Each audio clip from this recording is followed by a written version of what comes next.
What's going on, my fellow A-plusers? Welcome back once again to a brand new episode of A-Plus Morphinominal, your weekly stop for your Power Rangers, Super Sentai, Kamen Rider review and news right here on our YouTube page. Also going live on Facebook today, ladies and gentlemen. It is I, as always, your more phenomenal host, certainly coming through this Saturday afternoon. Hopefully everybody's enjoying their weekend. How could you not when we finally have ourselves a brand new episode of Power Rangers Dino Fury to get into? I got to tell you, even though it's only been a week since we had a brand new episode, it's been one hell of a week just having to wait and sit around for Dino Fury to certainly return, guys. But Dino Fury is in fact back. We've got new recruits here for episode number 4 that we're going to be breaking down for you guys today, talking all about it, discussing it with you guys also, and then a ton of other topics that we're going to be breaking down for you guys from Boom Studios information today, from some upcoming Zenkaiger news for us to certainly look into. We definitely have ourselves a stacked show today. And of course, as always, we also will be tackling your live viewer questions towards the end of the show. So if you want to go ahead and submit your questions over, feel free to start going ahead and do that right now if you'd like to, or wait a little bit longer, but we will get to your questions at the end of our episode. aplusmorephenomenal@gmail.com. Again, aplusmorephenomenal@gmail.com to go ahead and submit your live viewer questions, guys. I'm so giddy. I've watched the Dino Fury episode 4 maybe maybe I say about 3 times. I was about to say 4, but no, that would be lying. I watched it about 3 times since this morning, and it continues to grow on me. This is probably my favorite episode of the entire season. Simon Bennett has been speaking out very highly of this episode as to it being one of his favorite episodes of the season, and I could certainly see why. He definitely did not want anybody to miss this, and I certainly was not about to, guys. So before we get into our topics today and start talking and breaking down this episode, I want to go ahead and give you guys some shout outs in regards to whoever has certainly joined us today. So thank you very much, guys. We got Emery in the house. What's up, Emery? Appreciate you coming through. We got Noah in here as well. What's up, Noah? Good to see you in here, man. Blossom's in the house. I'm doing good. Thank you very much for asking. Johnny, what's up, Johnny? Johnny Marrero's in the house today with us as well. Frankie Lopin's here. We got Fire Drake in the house also. Matthew certainly coming along. Appreciate you coming through, Matthew. He says this episode is A+ more phenomenal. I definitely will agree with you there, man. Edward Sanchez Productions in here says, I like Izzy and Javi. Yeah, they definitely feel as though they're going to be some fan favorites here, especially after the first impressions for sure. AJ, what's going on, buddy? Good to see you in here as well. I'm Handsome Dude has certainly made some time for us today. Thank you very much for certainly coming through. Power Rangers Legacy. Adam, you know what time it is. It's morphin' time. And I'm so glad that we wind up having ourselves some fantastic new members here to certainly talk about this week. We got Dino Fury. My name is Carl. What's up, Carl? Appreciate you coming through as always. Adrian Perez, a brother from another mother. I'm telling you, I got to get you, Adrian. I got to get Chance. We just got to have a Perez sort of family reunion, I think, is what we need to go and try and figure out this summertime, man. A Perez family reunion is a must. Video DVD, what's up, Video? Appreciate you coming through today. And, of course, we got Shadow Nova as well. She says, just saying, I called the whole Izzy ripping her skirt off thing. I mean, hey, you know what? You're probably absolutely right. I know me and Stuart certainly talked about that, too, on the first episode. The idea of, like, how is she going to dig the idea of having a skirt, right? Like maybe she just rips it off. Maybe skirts just aren't her thing. And I love the fact that she certainly clarifies that for us exactly here in this episode. Who else we got joining us? Jordan. What's up, Jordan? Link to Morphing Grid. I tell you, it's cool too getting an opportunity to see everybody, the crew morphing. It becomes slicker and slicker each and every time they do it now. It's just so smooth for them. And of course, we got Sarab in the house also, guys. So listen, if we wind up having any stragglers that wind up popping up in here, certainly make them feel welcome. Guys, especially if you're in the live chat, if you continue to come by on a weekly basis, you'll love the content we provide for you. Hit that like button, guys. It definitely goes a long way. So hit that big thumbs up, guys. I feel like our goal has been like 40 likes, but since we've got some new recruits in here in Izzy along with Javi, let's push it to 50 likes this week, guys. Really, let's go ahead and push it to 50 likes if we certainly can, guys. Let's see here. Any last tidbits of information and get into before we do? Oh, real quick, because we do want to go ahead and keep the lights on here. I am actually in the process of moving I'm actually out in the Louisville area, or northern Dallas area, and I'm actually considering moving to Fort Worth here with the girlfriend. And so moving expenses. We have a spare room in here that I might actually start trying to transform into an office. So big things might actually be coming here for A Plus More Phenomenal and A Plus Hero Report. But if you guys want to go ahead and support us in any particular way, we certainly would appreciate it. We in fact do have ourselves a Patreon account. If you want to go ahead and become members of our Patreon, check us out at patreon.com/. A Plus Opinions. We've got a ton of early access stuff. We got a ton of exclusive content for you guys as well. We got different tiers from $1 a month, $5 a month, $10 a month. However, you certainly want to go ahead and support the channel. And not only do you get exclusives, if you will, for one YouTube channel, but also for our other one, an A Plus Hero Report, as they're pretty much all linked together. So if you do want to go ahead and support the channel in any way, at least check it out. See if it grabs your attention, grabs your grabs your attention. You want to go ahead and support the channel, we certainly will. If for some reason you're not able to support the channel in a monetary sort of way, the way to help the channel, certainly subscribe, and of course that big thumbs up, guys. It definitely does go a long way. Let's see here. We did have some last minute stragglers in the house. We got Sunny. What's up, Sunny? Appreciate you coming through. We got Jaden in the house as well, saying Alwyn Dale wrote the episodes. Yeah, Becca and Alwyn are showing what they're certainly made of now that they've gotten their handcuffs sort of taken off. S. Karoma, what's up, S. Karoma? Appreciate you coming through. Says, hey, I'm interested. Episode that I loved, Green Ranger ripping off her skirt. Yeah, that was pretty iconic, I feel like, for the most part. It definitely has a ton of people talking today. But the writers continue to impress, man. They continue to impress. These same writers that I think a lot of people, and some of us even included, kind of harped on very in very early seasons, if you will, trying to show pretty much what they're worth and what they're capable of, and they continue to impress. 4 episodes in for Power Rangers Dino Fury, and damn if the tides have not turned, to say the least. So I'm really eager to see what they wind up having in store for us the remainder of this season. Common Writer 64 is in the house. What's up, bro? Appreciate you coming through. Not only do anytime I see your name, Common Writer, does it remind me of Tokusatsu, but anytime I see 64 at the end, I just automatically think Nintendo 64. I just grew up during that era, so I absolutely love that console growing up as a kid. But all right, guys, you know what? It's that time. Let's go ahead and get into some Power Rangers Dino Fury, as we do it as this particular episode was titled New Recruits, and we did get ourselves some new recruits in both Izzy as well as Javi, both revealing to in fact be Warden Buzzkill's kid, which I think is something that we projected out of the very first episode, or at least we're certainly hoping that would certainly turn out to be the case, and it definitely is. We find really 2 storylines going on here at once, one for our villains in Void Knight and his crew, and the idea that they're trying to capture the Nephrite orb from the Pine Ridge Museum. It's supposed to be having mystic abilities and mystic forces and things like that, and so Void Knight certainly needs that component in order to go ahead and put together his newest creation in Boom Tower, which was always a really formidable and really impressive sort of costume, even when it was in Real Soldier. I don't believe he was around too long, but he certainly had a way of popping back up throughout the season, maybe like 1 or 2 more times. But always, for the most part, always seemed to be kind of that one-off kill, if you will.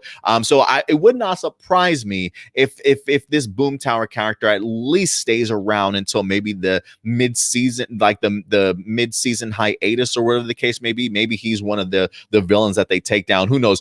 For all I know, next week Boom Tower is completely out of the season, so we'll see what winds up happening. But I really love the costume design. And of course, Mucus coming along saying, he doesn't look too bright or something like that. He doesn't look like he's that smart, but is he tough? And then the guy just knocking Mucus back. I continue to love Mucus, and shout out to Mucus, and just the fantastic one-liners that she comes up with, especially it's morphin slime, as she winds up just throwing herself over Warden Garcia's car as Javi sort of drives away. Great sense of tracking, if you will. That's a great ability, right? To just be able to track somebody. I'm just going to ooze all over this car. You come find me, Void Knight, whenever you need to locate me. I continue to really be impressed with Mucus. But not only do we see Void Knight's attempt to go ahead and get the Nephrite orb, but we do get the opportunity to see here that Zeto's going out for a job, which I honestly was not expecting, to certainly say the least.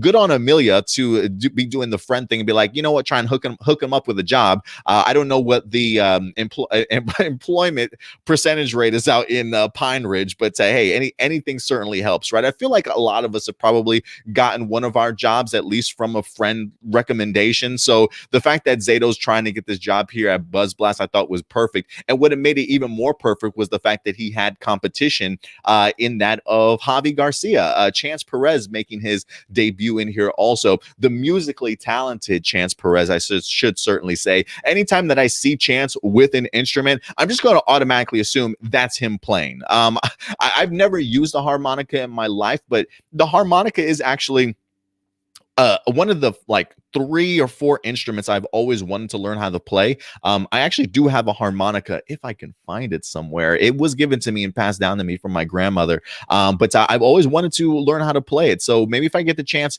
to meet Chance, maybe he can go ahead and teach me a couple of chords or notes or whatever the case may be. But great to see Chance Perez just at least flexing his musical muscle a little bit here in this episode. And it does answer a question that I had looking at an episode description, I think it was, which we'll talk about here in a little bit. The idea of Javi trying to save up for his a keytar. I remember seeing it on Twitter. I'm thinking to myself, do you mean a guitar? Like, do you mean a guitar? And I had no idea that that's what they were called, were keytars. But I used to see them. I feel like that's a very retro, very like 80s sort of instrument. I don't even, maybe 80s and 90s sort of thing. Just a big old keyboard strapped across your chest with the boom, boom hitting it. Like I haven't seen one of those in forever. So the fact that Javi is fascinated with that just shows me his love for music, not just this era, but just music in general. And so I'm really fascinated to see what Javi's storylines are going to be, considering the fact that one, now he does have a job over at Buzz Blast, but also one of the things that I picked up in this episode for Javi was, Izzy mentioning that his father in Warden Garcia, isn't too keen on the idea of his musical career. I mean, when you got the title Warden Buzzkill, that probably shouldn't come as a surprise that you don't look highly upon something that one of your kids certainly does. But I will say this: what's up with the idea of just parents not being fully on board with their kids' sort of artistic talent? Right? We saw that with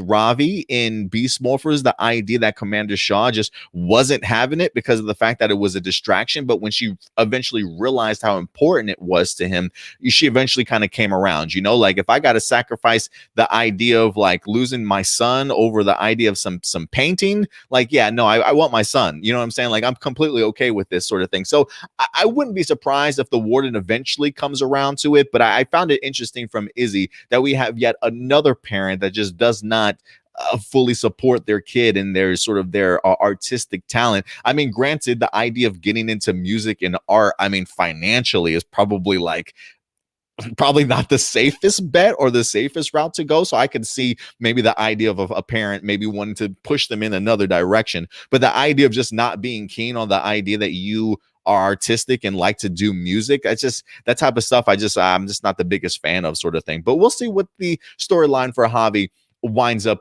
eventually becoming here. But we do see that despite the fact of him along with Zato competing for this sort of reporter job, I believe they both don't get the opportunity to actually finish their stories, but Javi gets the win here because of the fact of his courageousness at the Pine Ridge Museum and doing his part in trying to keep the Nephrite orb away from Void Knight and his remainder of his posse that they wind up trying to steal. So definitely ballsy for sure. And I have a feeling that the concept of the Garcias being ballsy and being competitive and not really backing down, I feel like is in their lineage. I feel like if you look at Warden Garcia and you see his personality, I mean, even Homeboy is trying to like talk down to the Boom Tower, like, you put that back, that's property of Pine. Like, damn, like this is an alien, and he's talking to him like that, right? So there's definitely no fear when it comes to Warden Garcia, and I have a feeling that definitely trickles down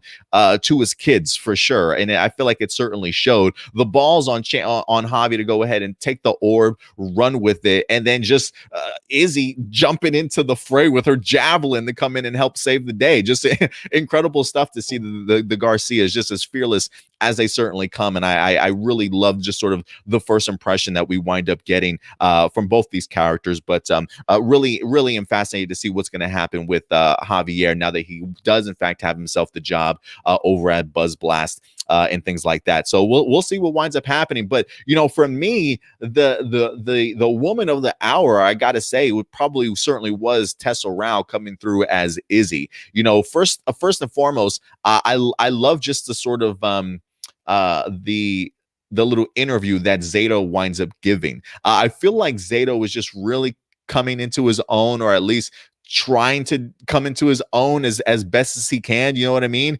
Coolio. Like I love the phrase. I love the phrase. It's corny as hell, but I love the fact that you get Ollie, who's like, don't tell anybody I told you that.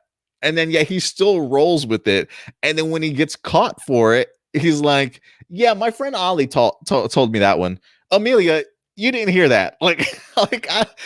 The dialogue, the wit, and the delivery is key.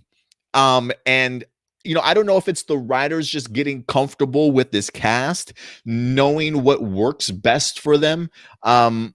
Picking up on how they deliver certain lines or some of their traits, but I feel like they're doing a really good job of creating dialogue that really fits them as an actor and as a person, for it to come across just so incredibly well. There's the timing is super important. And when you look at somebody like Russell Curry, even at Tessa Rao in their demo reels, you realize that they do have great comedic timing and great comedic elements to their talent. And the fact that they give somebody even like Izzy to have sort of that sarcastic humor or that wit about her, I really enjoy, right? The idea of talking back to Boom Tower and stuff towards the end. It almost kind of came across very Peter Parker like to me, very Spider-Man-ish in regards to just some of the fun that she definitely seemed to have on the battlefield and with them. So I'm really loving just the personality sets that they have and the way that Russell and Tessa just really vibed on screen together, even if it was for a brief period of him kind of interviewing her and teaching her the ropes of how to throw a spear or a javelin type of thing. Okay, Mr. Knight. Like there was something really infectious, and just you could see the chemistry of this crew really coming together well, and not just the chemistry, but the acting talent of what they wind up doing here for the Dino Fury cast. It really continues to just shine for me through. But I thought we got who was the director again? Charles Haskell. Was it Charles again this week? It showed. Loved the appearance of going to the track and field to see Izzy doing her thing as Zato's trying to go ahead and actually interview her for Buzz Blast. So I thought that was a really great new set piece. I'm trying to wonder if we've seen that set before. Wouldn't surprise me if we have seen it before in the past, maybe just shot completely differently. But the shot selection, the direction was gorgeous in this episode this week. I thought the music by Bert once again was spectacular. Even the moment of seeing Izzy and Javi getting their powers once they transform, and you start hearing the little orchestra sort of vibes in the back too. I mean, it's rousing and just very emotional driven, and it hits me every single time Bert wants to put some type of music or composition on the screen. Like I'm just here for it each and every time. So yeah, the Garcias definitely made an impact on me immediately. I love the opportunity here to see Izzy super pumped and super thrilled. There's also a really great aspect about the team knowing who the Power Rangers are. The idea of not having to go over everything again. It feels very much like we're able to just breeze through some of these episodes with perfection because of the fact that these characters already know who the Power Rangers are, have seen them around for years, gets the idea of Zords, which I love that Zato's like, you humans really do love your Zords, don't you? And you look at Amelia and she's like, yeah, well, what do you expect? Like, I love I love just the enthusiasm level that everybody is showing of being a Power Ranger and being able to experience these things for the first time that they've always seen and have always dreamed of, but have never had that opportunity. And they just come across so infectious as we would as the viewers. And I think that really does go a long way in just making this a series that's just so easy to digest. We don't have to go over things that we've gone over for the past 28 seasons. We get it, and the rest of the crew here certainly does too, and it comes together fantastically well. The second unit director, I know Simon Bennett did correct me on this. The gentleman that is in charge of the action as far as the fight choreography, who I can't remember his name off the top of my head, so I definitely do apologize. I will go back and try and recall his name. But the second unit director and everybody involved in regards to the crew, the action was incredible here this week, man. I absolutely loved it. Just from, I don't even necessarily know if it was, I don't even trying to recall if there was a lot of wire work. It didn't even seem like there was a lot of wire work, but seeing Javi duck and dodge with his quickness, him rocking the two swords was just breathtaking to watch. Izzy coming through with the javelin fighting, I thought that was incredible. Also to see her switch up her own weapon and ability. I don't know if that's going to be a new weapon for her to utilize, but I'm here for it. Like, if you feel more comfortable with the javelin and not a sword, listen, I'm cool with that if you want to rock the javelin from time to time. Because I thought that was a really cool weapon for Izzy, especially to switch it up, right? Like when you're already switching it up by ripping your damn skirt off and you're like, you know what? I'm just not a fan of skirts, guys, and nothing wrong with that.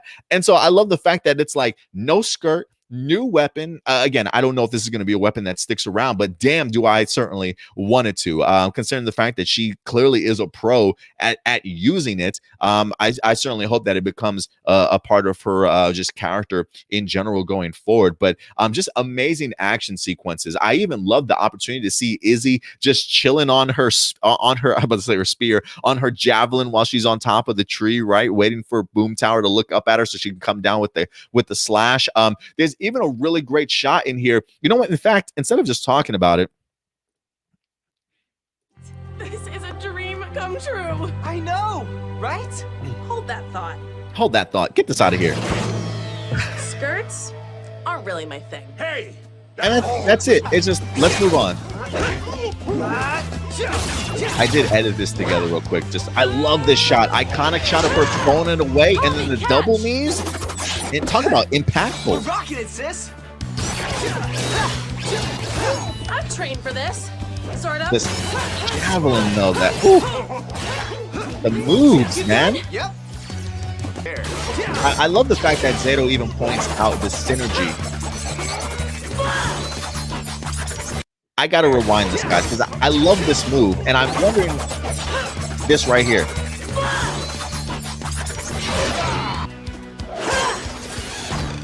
A part of me is sitting here wondering if that was. What are you doing? I'm sure it was special effects, but I am wondering also if there was a practicality about it. Ooh, I loved it.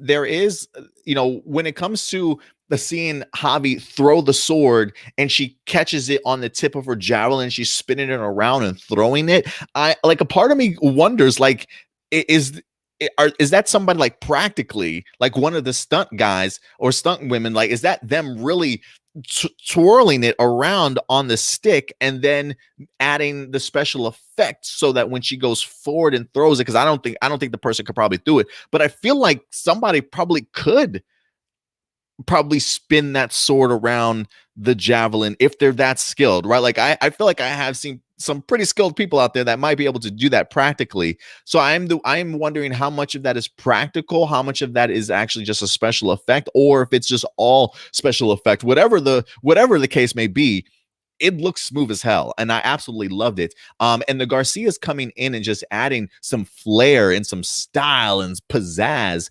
I love the fact that Zato recognizes just the sibling synergy that's there. These two just get each other, despite the fact. Well, I think they said that Warden Garcia was their stepdad, so I'm assuming. I'm assuming, if anything, maybe they're both blood related, but he is their stepfather, or maybe one of them looks at him as a stepfather. I'm not quite sure how it kind of works out as of yet, but they came to play, man. They came to play, and they certainly came and made a fantastic impression on me. So I loved what we wind up getting in here. I truly did. I'm trying to think if there was any other notes in here that I wind up writing down. Oh, one of the things that I am fascinated to kind of see what's going to happen is the Nephrite orb. Even though we see the Nephrite orb destroyed, by destroying it, we do see that those are in fact the two Ranger keys that were in fact hidden, right? We saw that Zato, for the most part, was under the impression that the other Ranger keys were in fact lost. He said that very early on in the season in here. So to his surprise, these Ranger keys have in fact sort of survived. I am kind of hoping that we get maybe a little bit of a backstory in regards to the Nephrite orb. You know, where did these Ranger keys go? How did they get trapped into this particular form, right? Like, who encased them or gave them that particular ability? So I do hope that there are some flashback sequences sort of in our future where we get the opportunity to see how some of these range keys have in fact survived after all of these years. So I am hoping that there's more to that story, to say the least. Quick honorable mention also does go out to the villain of the week here in Draknarak, or Dragnarok, I should say, Dragnarok. I love just the ongoing joke of nobody remembering his damn name. Like, hey, come on, whatever your name is, Dragon something, come over here, buddy. Like, is it really that hard to remember Dragnarok? So I thought that was pretty funny, just the running gag that we wind up having in here. But again, Javi impressed me not only with his musical talent, but also his bravery in here. Izzy just continues to impress me with the idea of her being the top teen high school athlete in the state, mind you. Talk about competitive as they come. It's almost like she's like a triathlete, or probably takes part in like decathlons and things like that. So I'm really eager to kind of see what her competition level is certainly like, and what her competitive spirit certainly is. And I feel like we're definitely going to explore that in future episodes for sure of Dino Fury. But I was really impressed, man. Personality wise, I can rock with her, man. The smart assness, the wittiness about her, the confidence that she has. It definitely reminds me a little bit, like I said, of Peter Parker when he's in his Spider-Man costume. Just some of the lines that he winds up throwing out at you, sort of thing. So I'm pumped. And first and foremost, Zato, for somebody who is not from this earth and is not a reporter, you got some great interviewing skills, my guy. To be able to kind of take the rejection from Izzy, like, I don't really do interviews here, and to be able to turn that around to getting an opportunity and an interview, I thought was brilliant from Zato. So coolio, guys. I'm all here for it. The cast members are incredible. Their acting is recognizable for sure, in the sense that I see your talent, guys. I see your talent every time you're on screen. To be able to take some of these lines and deliver them, and with the timing that they have, that type of stuff really takes skill. And for me, they're doing a really good job of just elevating the storytelling and the content that we're already getting. Becca and Alwyn are doing a marvelous job when it comes to writing for this cast and these characters. And it just, this series is just breathe sort of like just new life into me when I watch this show now. And so I have nothing but fun when I watch this. If there were any downsides to this episode, I don't even necessarily want to put Jane and Jay Borg under the bus here in this one. You know, it definitely feels like this is the sort of kid element that they certainly want to make sure continues in Power Rangers. You know, I don't think that's ever truly going to go away per se, but there is something about the way that they sometimes handle the duo comedy so far, 4 episodes in, that I still don't quite mind. I mean, maybe the physical harm humor is back in this episode in regards to like Jay Borg being electrocuted and her hair is like all over the place and stuff, but the personalities of Jane and Jay Borg are just not annoying to me. You know, like I really enjoy them, and they come across really humorous. And the Jay Borg actor, like for me, just seeing her walking around as a robot and you know her facial expressions and stuff, that type of stuff really does kind of get to me. So while it does feel like we have a comedy duo, it hasn't gotten too over the top for me as of yet to take away my enjoyment of them, because I am still loving Jane's interactions with the rest of the crew. You know, her little talk with Zato in here is about to head him off for, you know, head him out for an interview and things like that. I really love what they bring to the characters, into the scenes that they're in, but I can get the idea of some people maybe not rocking with it if it feels like, oh, this is the same old.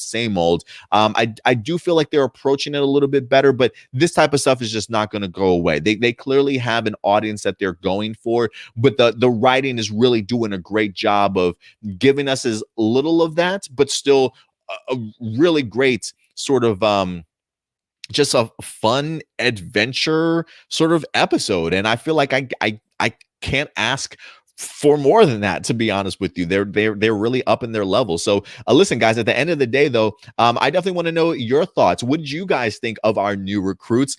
Did they impress you as much as they certainly did me? The Garcias are definitely not a family to F with, for sure. And I'm really going to be looking forward to seeing how these characters are developed, but they all certainly made great sort of first impressions on me, to be quite honest with you. But guys, I want to know your thoughts in the live chat or the comment section box below after this, after we wind up wrapping up. So with that, guys, I will go ahead and jump into some of your comments with you guys and see what you guys are saying for today. Let's see here.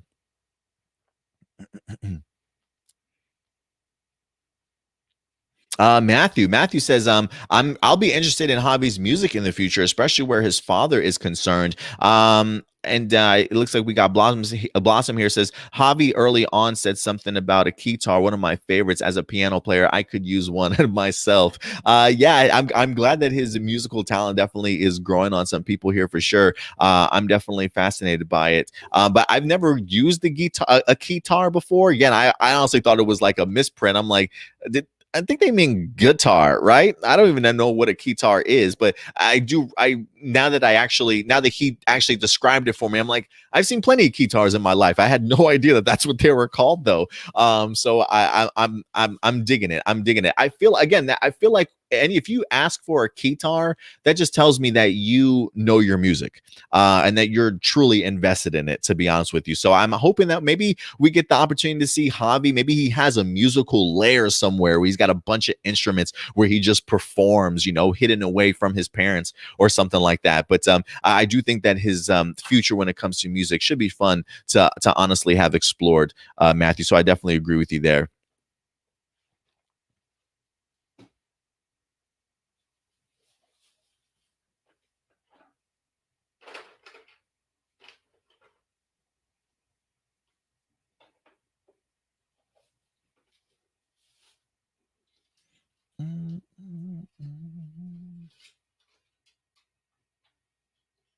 Sarav says, Tessa and Chance possess a real chemistry. Yeah, they do. They definitely do come across as siblings really, really well. And it definitely doesn't hurt the fact that when you see them in action, the synergy is unbelievable. You would have thought that they honestly did this type of stuff together, but it just shows you just their immediate bond and how close that they certainly are, and really do get each other at the end of the day. Like you can't have that type of synergy if you're just, you know, if you and your sister aren't close, you know? And I will say this, I love the idea of how they took Bamba and Toa from Real Soldier in here, combining them together. And mind you, if I recall, I do not believe that there was an ounce of Super Sentai footage in this episode either, with the exception of the Zord battles. I feel like everything that we got Ranger wise in here was original footage.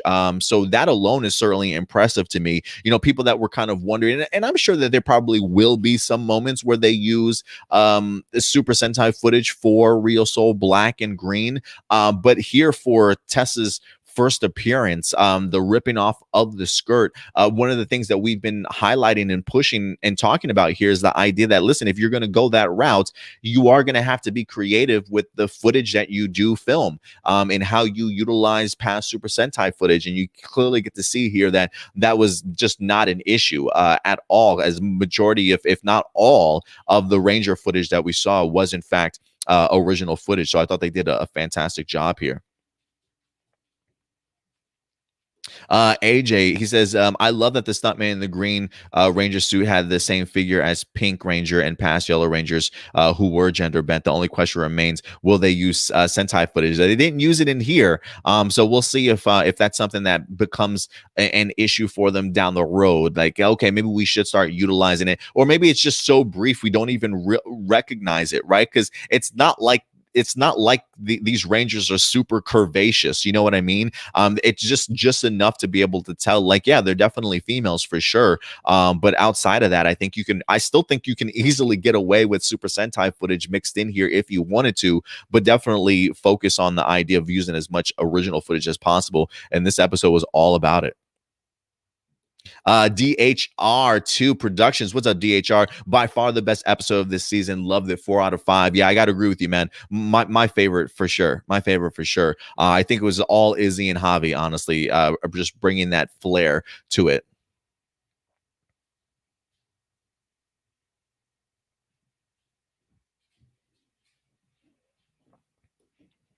Noah says they didn't have to add the skirt, but it was nice that they did because it's the first time. Yeah, I mean, you know, traditionally when you morph, if you're a female, boom, you automatically kind of get that skirt. So I get the idea of it being there. You know what I mean? The green skirt was certainly there too when we saw in the back to the Master Morphers. The Green Ranger at the time had the skirt, so it was clearly just part of being part of the Dino Fury Rangers. You know what I mean? It was just a selection that was back 65 million years ago, green with a skirt. And so when she transforms, green with a skirt, just clearly not her choice. So it makes sense that they would certainly start off with the skirt and then wind up just having her sort of rip it up at the end because it was there before her.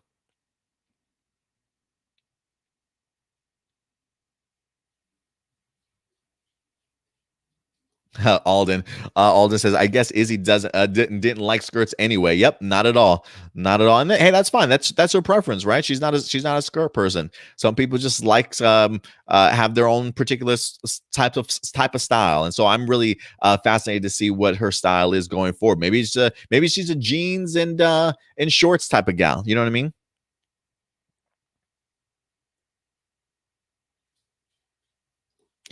Sunny, just what I was saying here. The cast has so much synergy, and they really elevate the writing. Hadn't had this much believable dialogue since RPM Dino Thunder. That's exactly what I was talking about. The idea that the talent of this cast, whatever you give them, they're able to certainly elevate, right? So it may not even be some of, while there certainly could be some cringy dialogue in there or some one-liners like ugh, I'm really expecting these cast members to be able to deliver them so they come across a lot better. You know what I mean? Like the coolio, like anybody else that probably would have said that, I'm like, what? But it's Russell Curry, right? Who's got that comedic timing, who knows how to pull off words like that. You've got a great cast that know how to react and respond to it. Like, I don't know who told you that, like, but your interviews this way. And and then of course Zato just throwing Ollie under the bus sort of thing. Like, my friend Ollie taught me how to do this or told me about this one. Amelia, you didn't hear that. So, like, I loved it. I loved it. They really do elevate the writing. I absolutely agree with you there, Sonny. It's an amazing cast so far. Yusai, what's up, buddy? Good to see you. Certainly see you in here.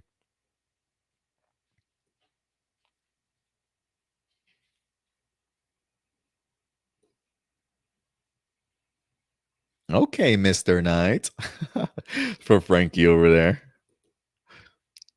Blossom says, Izzy's enthusiasm of being a ranger kind of reminds me of my counterpart for Kagura. In the story that you're writing. I do love her enthusiasm. I feel like I feel very much like Tessa and Hunter just bring that enthusiastic vibe in everything that they do. Seeing them as Amelia and Izzy, both just freaking out over the opportunity to be Power Rangers, gets me each and every time. Just to see that giddiness, it's almost like just seeing a child on Christmas who's just so happy to be experiencing this type of stuff for the first time. They do a great job of making me feel like I'm experiencing it with them, you know.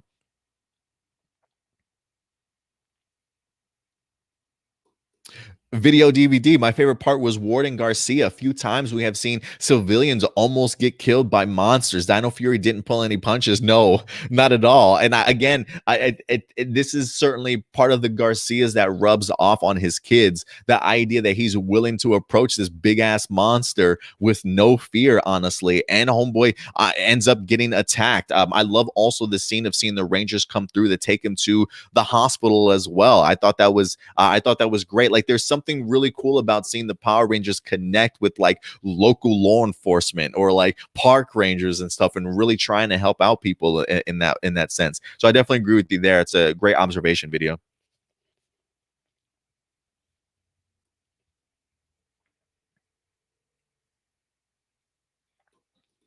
AJ says it's great that Izzy is the only person in high school, much better than the entire team.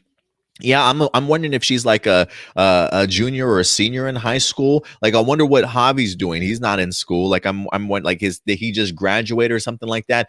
We haven't really seen anybody else. They all just kind of have careers or beginning careers, if you will. So yeah, I do like the idea of that also. Sarav, one of my favorites was Javi wielding two sabers at the same time. Yeah, incredible stuff. I was not expecting him to not only wield the two sabers, but I wasn't expecting Izzy to wield the javelin also. It was epic, epic. Yeah, her just hanging around, scene where she's just perched on top of her javelin. Cute as can be, man. Cute as can be.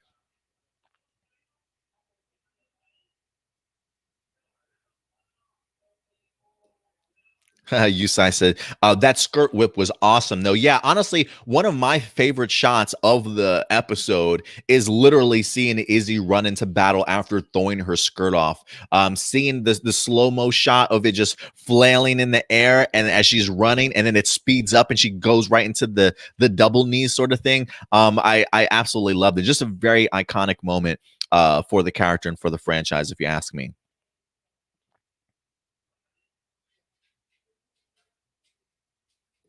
Red is not her flavor says Izzy stole the show. Yeah, she definitely did. There is just one of those things about she's such a great actress, and I feel like I've mentioned this a ton of times to you guys that you follow me here. I've emphasized her demo reel. Go to her website, see the type of talent that Tessa Rao, along with Russell Curry, certainly bring. Because of the fact that I do look at them as probably the two very like probably the two top talented. I would even probably put Hunter in there as well. But getting the opportunity just to see Russell and Tessa share the screen like that as their two characters, it really just made me love their characters even more. They just really connect and vibe so well. And just seeing Izzy's personality kind of shine, her fearlessness, her witty remarks, and a little bit of sarcasm and her confidence in herself. Yeah, I definitely dig it, man. I definitely dig it. Red is not our flavor. Jinsaku, what's up, buddy? Good to see you coming through, man, for the chat. Hey, happy Nation Izzy Day. Absolutely. Everybody's certainly celebrating it for sure.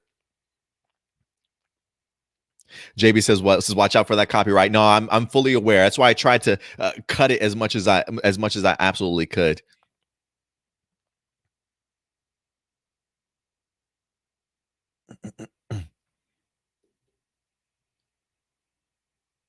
Just some clarification. Jinsaku's under the impression that Javi is Warden's son and Izzy is in fact the stepsister. Well, yeah, we'll definitely see. That's kind of the impression that I got too. But I am wondering if if they're both like related, if you will, and then like he's the stepfather to the both of them. But you might be right, Jinsaku. I wasn't aware of that, but I it came across that way. It definitely did come across that way for sure.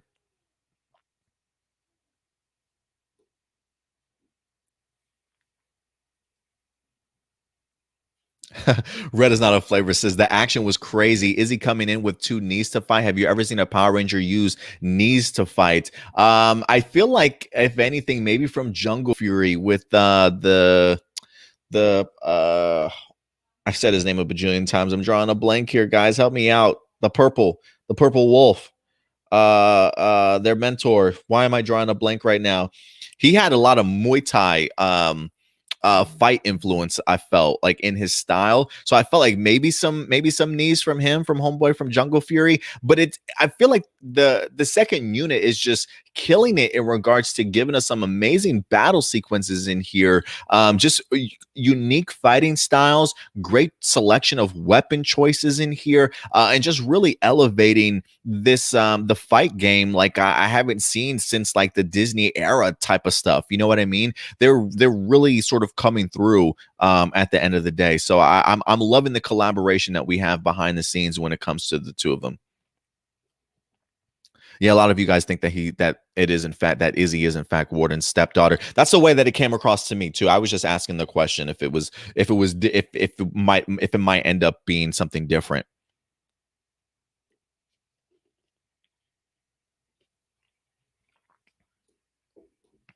Blossom says Amelia and Izzy are the best female Rangers we've seen in years. I so relate to them. Well, I'm glad you do, Blossom. I'm glad you have some ladies on the screen that you can certainly connect with for sure.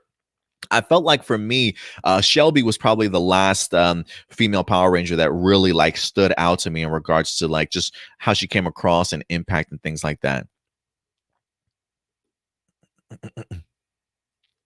Kidder96 says Real Soul Green did not wear a skirt in Dino Fury. Izzy took off the skirt after. Yes, very, very much aware of that. I think what I was referring to at least was when we got to see the Morphine Master sequence very early on in episode 1. I believe the Green Ranger there was in fact wearing a skirt. So it would make sense that when Izzy transformed, the skirt would certainly be there for her. But you're absolutely right, Kidder. For Real Soldier, no, there was no skirt.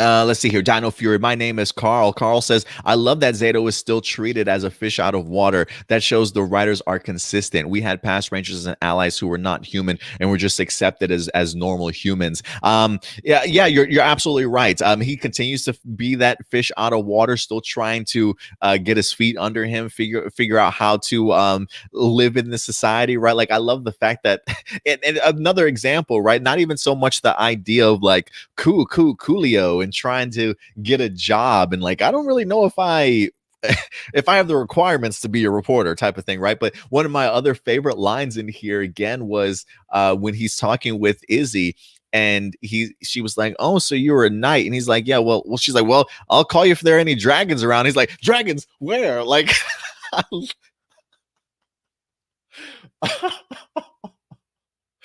I love it. I love it. I just Zato is the fish out of water, still trying to get used to everything. Just makes me laugh, man. It's such a makes my face hurt. There's so many great lines in this episode.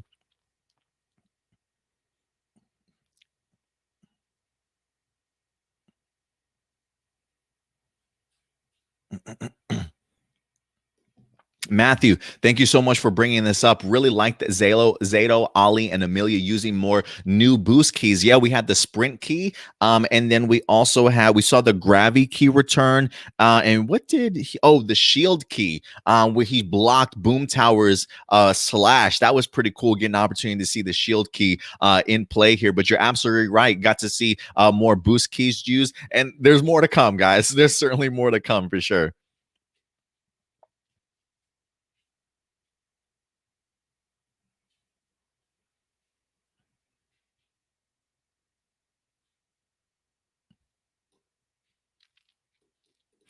Sunny says, yes, Jane is an actual character outside of her comedy moments, and Jay Borg has good comedic timing. They can kind of take you out of it sometimes, but they definitely utilize them better. Well said, Sunny. And that's what I was trying to emphasize also. I think it's just the way that they're utilizing them comes across so much easier to swallow this time around when it comes to the comedic aspect. But I do think you're right. It does go a long way that Jane is already sort of an integral character for the show that just happens to bring humor along the way, right? It's not like they're just thrusting her into stupid positions each and every week. They really are at least utilizing her for storyline purposes. So you're right. Her being a character, I think, definitely does help.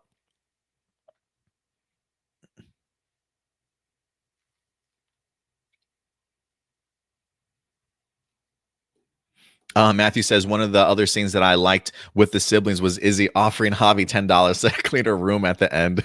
Yeah, leave it up to the siblings, right? To do something like that. Yeah, man.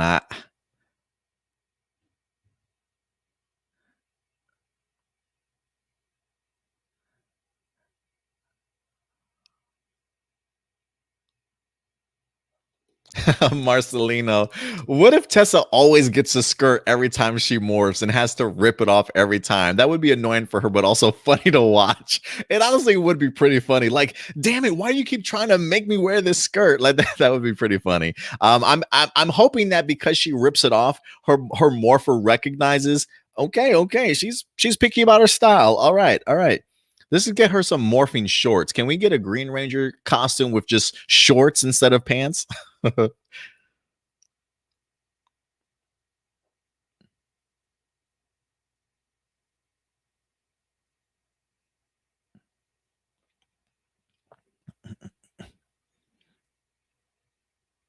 Jezzer, what's up, Jezzer? Appreciate what's good. Appreciate you coming through. He says, "I love that that it's almost all original footage." Yeah, they didn't pull any punches back at all. I definitely do think that they wanted to go ahead and make a statement with this episode. This episode, when it comes to the Izzy thing, it kind of reminds me of and this I don't know if this is going to be a connection for some of you guys, but the idea of just accepting it and moving on, the idea of her having a skirt. I know some people were kind of bothered by it, but the idea that they kind of address it in a sense of like, it's just not my style. It's just not for me. And she rips it off sort of thing. It's just one note. We took care of it. Now we're moving on, right? Like it almost reminds me of Iron Man 2 in a sense when they replaced Terrence Howard with Don Cheadle, right? It was like, how is that going to work? We just already met Rhodey, and now you're going to be switching them up and stuff. How do you explain that type of thing? Rhodey just walks in and is like, hey, I'm here. Let's move on. It's done, right? And they just proceed with the storyline. They don't even bat an eyelash, if you will. And I think the idea of them not batting an eyelash and just like, we don't need to explain this. Like it's a preference. It's a choice for Izzy that she doesn't want to wear the skirt type of thing. I love the fact that they acknowledge that by even emphasizing more original footage, really showcasing what Izzy can certainly do along with her brother Javi, and giving us a ton of original footage, especially for this episode. I don't know if we're going to get as much original footage in other episodes going forward, but I hope so. I hope so.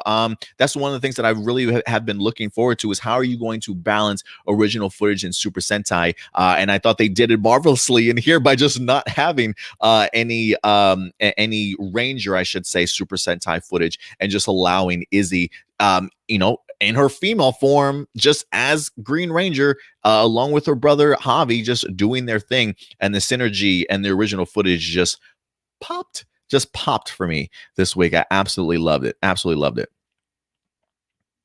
I'm probably going to go ahead and actually watch this episode again for fourth time, I should say. Jezzer says, I love Russell, but him being a Clippers fan, though. I feel like you and Hunter Deno taking shots at Russell Curry. I felt like I just saw Hunter Deno make a comment like that too. Or I think she picked the Lakers. Somebody asked her Lakers or Clippers fan. And I think her and Russell probably go at it a little bit, honestly. RJ, thank you guys. RJ, I appreciate everybody coming through. Sarav and Alden. I was like, why is this guy? Like, I've said this guy's a name. I've referenced him a bajillion times on this show. You get hiccups, man. You get hiccups. All right, guys. I think, oh, Tony, what's up? Tony, appreciate you coming through. I feel Gold Ranger will be announced on April 10th. Oh, that's right, because we do have ourselves a fan fest coming. So you might be right. You might be right.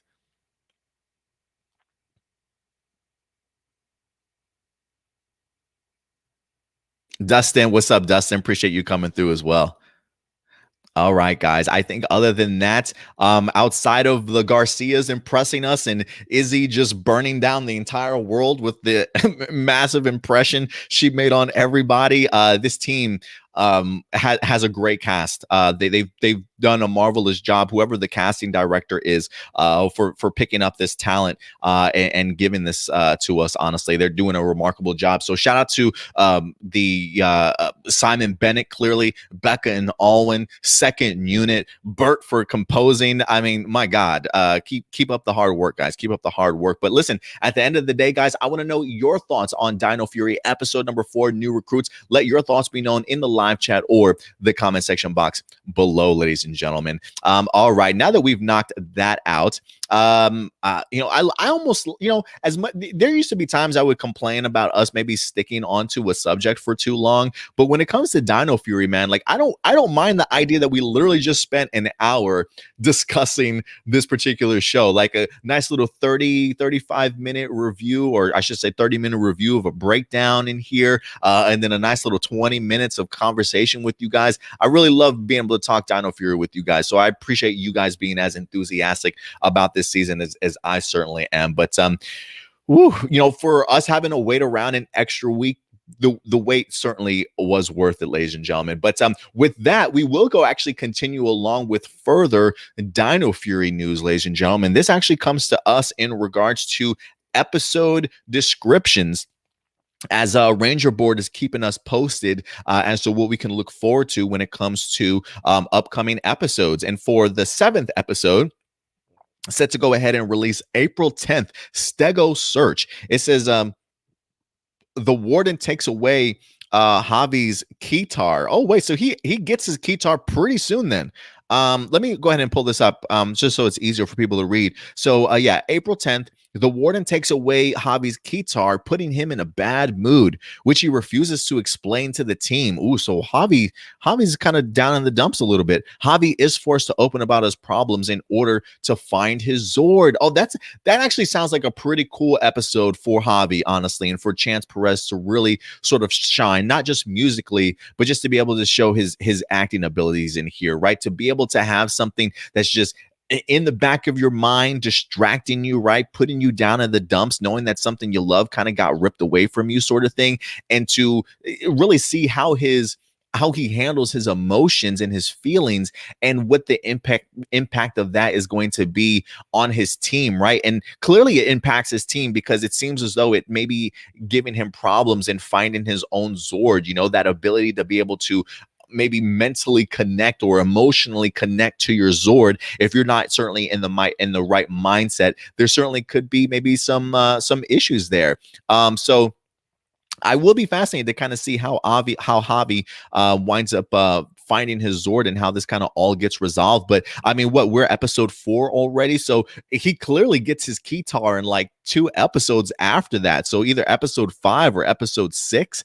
So clearly his job over at Buzz Blast is actually working out relatively well for him. So I'm looking forward to seeing what Chance Perez can do with the keytar. But sounds like a pretty good episode. Stego Search. I'm right there for it. And then of course we did talk about Superstition Strikes, which feels like it's going to be a little bit of an Amelia episode for sure. Maybe we'll get some Ollie love in there as well, as it does in fact deal with superstition, and we already know exactly how those two feel about the whole supernatural versus science mentality, if you will.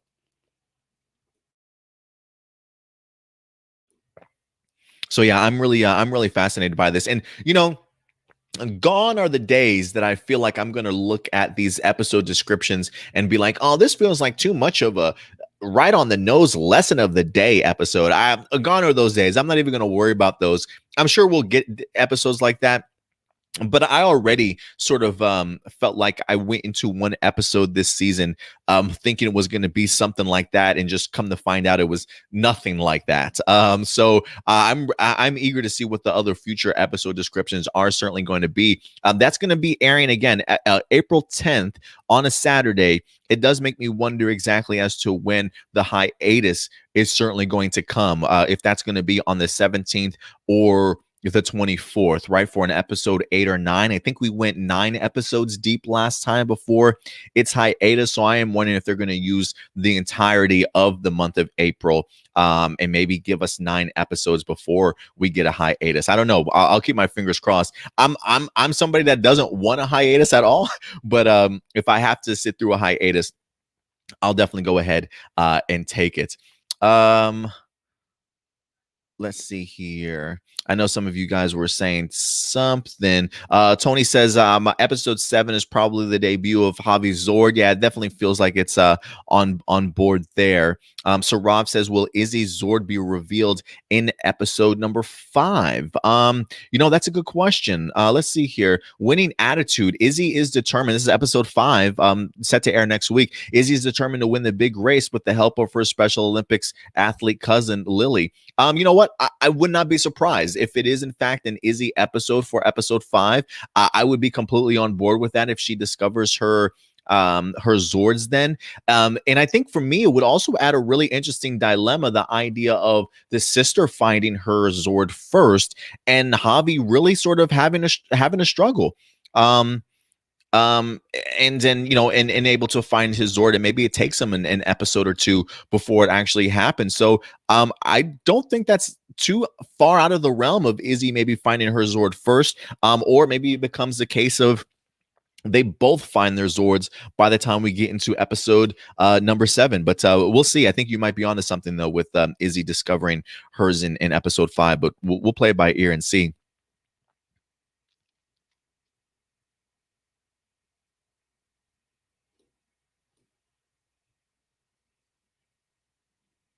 Let's see. And there was another one too. AJ says, I feel like episode 7 will be the last episode till the mid-season hiatus, or episode 9 or episode 8, excuse me. Yeah, I'm thinking either episode 8 or maybe we'll get an episode 9. I know that they kind of forced that that 9th episode on us a little bit, or they threw that additional episode in last month, probably because of the pandemic, and I think they wanted to represent the Olympic Games, if I'm not mistaken, that that one year. So I don't know if that's going to be the norm now, that we get like a 9th episode before the hiatus, or if they're going to stick to their guns when it comes to 8 episodes and then another break. So we'll definitely see, guys. But I love what I'm hearing so far, and I'm really glad that we're getting the opportunity right out of the gate, episode 5 and 7, focusing on our new recruits even further. So guys, I want to know your thoughts. You hear episode 7, is there anything in particular out of here that really intrigues you, or that you are looking forward to seeing for episode 7? Definitely go ahead and let me know your thoughts in the live chat or the comment section box below, ladies and gentlemen. And with that, while that probably will wrap up our Dino Fury stuff, I do want to go ahead and talk a little bit more Power Rangers here, because of the fact that Hasbro has a new Fan Fest that's certainly headed our way, ladies and gentlemen. Hasbro Fan Fest is going to be here before you know it. I had a really great time last time. I really personally enjoy, whether it be like the little hyper pulses that, the Hasbro pulses that they wind up having on Fridays sometimes. Those tend to be rather enjoyable, but I feel like the Fan Fest tend to be maybe a little bit bigger. You get the opportunity to see Hasbro really diving into their bag of tricks when it comes to all of their IPs, kind of getting everybody hyped for certainly what's to come. I'm really expecting, while I'm clearly here for the Power Rangers stuff, make no mistake, Hasbro does have IPs that I'm fascinated in, like G.I. Joe and Transformers. And while I don't necessarily collect the toys or anything like that, I'm a big fan of what they do when it comes to movies and television. So I would love to see more announcements when it comes to maybe some Transformers stuff that we haven't had before. And with GI Joe Snake Eyes, I think wrapping up development. Hell, can I get me a trailer or something like that at this particular point in time? I'm not exactly sure when GI Joe actually comes out, Snake Eyes, but I'm hoping that we get to see maybe some update in regards to that, maybe some news on the Lady Jane a series that's coming to Amazon for GI Joe. So there's definitely a lot that they can certainly explore when it comes to the Hasbro Pulse Fan Fest. Now, whether or not they do or not, who certainly knows? But Power Rangers, they definitely will be focusing on Power Rangers for sure. Let me go ahead and pull this up here. Can I hold on one second? Remove that from studio. Yeah, let me go ahead and pull this up. This was actually from their website. Oh, from their Twitter stream, excuse me. Oh, dang it. Hold on one second, guys. Here we go. Yeah, so this was from Twitter. So it says the hype is real, fans. Tune in Friday, April 9th. Mark your calendar, April 9th, beginning 11 a.m. Eastern time for the first ever Hasbro Pulse Fan Fest. Gear up for product reveals, interactive experiences, and more from your favorite brands. You don't want to miss this. Let's see, this is only 20 seconds long, but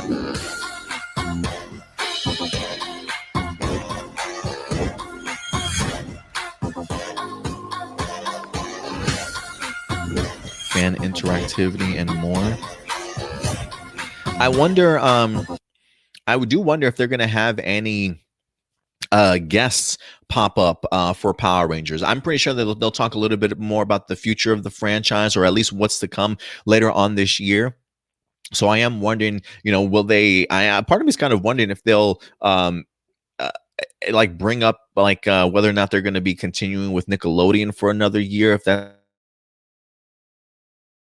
going to be an announcement like, hey, we're extending our contract, or we're moving the franchise elsewhere, something like that after this year. I would be kind of curious to see that. Somebody, I think, in the chat mentioned the idea that they felt that maybe this was going to be where we would be introduced to the Gold Ranger. That certainly would not surprise me. I think last time we had a fan fest, didn't they? I believe they actually revealed some of the characters then also, whether it was our main three or the brother and sister combination in Javi and Izzy. It would not surprise me if we do get Jordan Fight to be introduced here as the Gold Ranger going forward. So a couple things for us to certainly look forward to when it comes to Power Ranger fans. Last time we certainly weren't disappointed, and when they had the Hasbro Pulse Fan Fest, and this time I don't think we're going to be disappointed either. So I'm looking forward to it, guys, and I am kind of curious to know if you guys will certainly be paying close attention. Also, I do work that day, April 9th. So I probably won't be able to do a live reaction, but maybe I might ask off of work or put in some requested time off. We'll see. I'll keep you guys posted though, for sure. But listen, guys, at the end of the day, I want to know your thoughts in regards to this. I am wondering if they're gonna who are they gonna have to host this. If they're gonna have Jackie Jennings host this again. I really enjoyed her as the host last time. So maybe maybe that's the route that they'll go. But we'll definitely have to see, ladies and gentlemen. But look, I want to know your thoughts. You've experienced some Hasbro Pulse Fan Fest. What have you thought about them in the past? What do you think they're going to go ahead and actually announce when it comes to Power Rangers, certainly going forward at this particular event? Definitely go ahead and let me know your thoughts in the live chat or the comment section box below, ladies and gentlemen. All right, guys. Other than that, let's see, what do we got? I think we got 3 other topics that we're gonna talk about real quick. I did see somebody I wanted to highlight this real quick. Matthew, I despise hiatuses. You're not the only one, Matthew. You're not the only one, man. I wish they were. I don't mind the hiatuses. I just don't like how long they are. You know what I mean?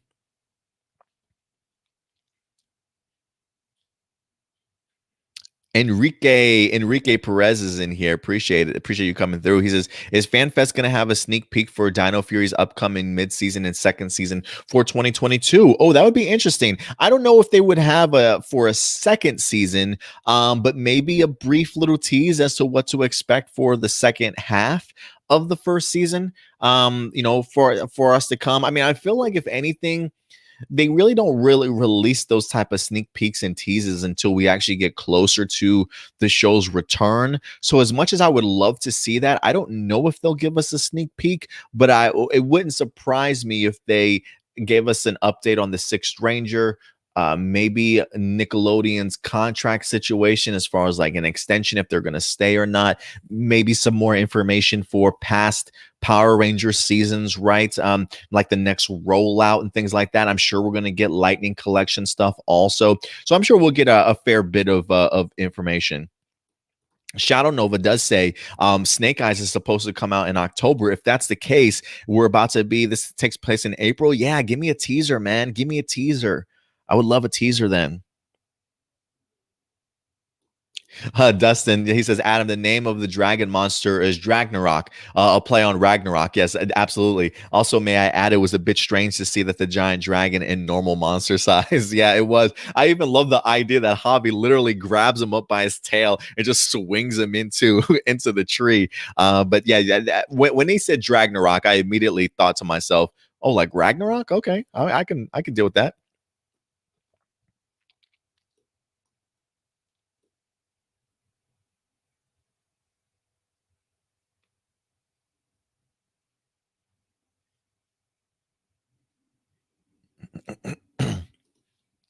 All right, guys. Let's go ahead and move on to our next topic here. And our next topic that I want to go ahead and focus on, guys. I did not expect Boom Studios to have so many damn announcements this week. It feels like they're just hitting us with a bunch of reveals for the end of March going into April and in the future, man. Boom Studios has projects just out the ass at this point in time. And to be honest with you, all of them I'm super pumped about. We actually have a couple of comic books that are going to be dropping here within the next 2 weeks that I think are almost sort of must haves, if you will, to your collection. If you're big fans of the Power Ranger comic books. But the first one that I definitely want to go ahead and highlight is, in fact, Heir to the Darkness. We've got Power Rangers Unlimited Heir to the Darkness #1. It is, in fact, a one-shot that's going to be exploring the world of Astronema at a very young age, how she clearly got brought in by Dark Spectre and Ecliptor, and just seeing exactly what their the relationship is going to be like between all of them, how she came into this form, if you will. And it's almost here, ladies and gentlemen. It is, in fact, almost here to the point to where we finally have ourselves preview images and pages for us to certainly look forward to. So let me go ahead and pull these up.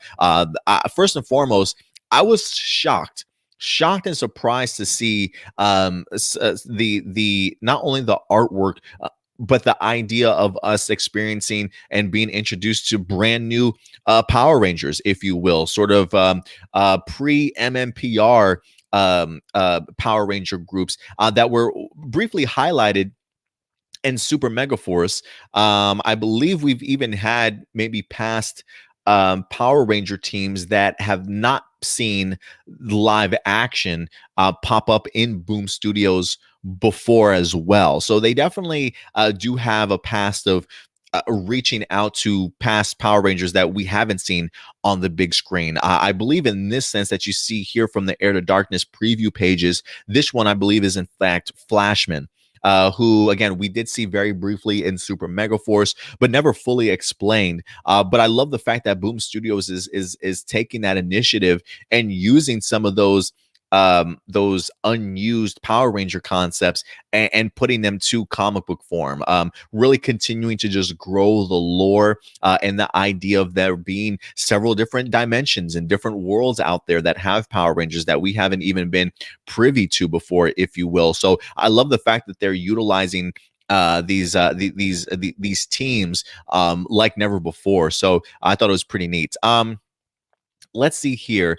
In regards to the issue itself, it does say here, Astronema is one of the most powerful Power Ranger villains ever, and her true origin is revealed for the first time in a one-shot directly connected to the events of Mighty Morphin and Power Rangers. Before she became a Power Ranger, a young girl named Corone was kidnapped by bounty hunters and brainwashed into the assassin known as Astronema by two of the greatest threats in the galaxy, Dark Spectre and Ecliptor. But what is Dark Spectre's true plan, and what does it mean for the new Mighty Morphin and Power Ranger team? And guys, I cannot emphasize how excited I am that this is in fact going to be connected to Mighty Morphin and Power Rangers. I mean, we talked about this before in our past reviews for our Power Ranger comic books.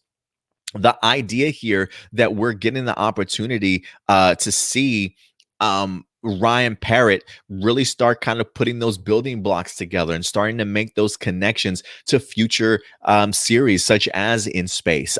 In Power Rangers, I believe was issue 5 or issue 4, I can't remember, but we get the opportunity to see the planet Onyx, which was heavily referenced in Space, and to be able to see that a younger version of Astronema is going to be popping up to have some sort of impact for those series. It's all connected. It's all connected like the MCU at this point. And I'm loving what Ryan Parrott and his editors over there at Boom Studios are just coming up with creatively. So I'm really excited to see it, and I'll even be honest with you guys.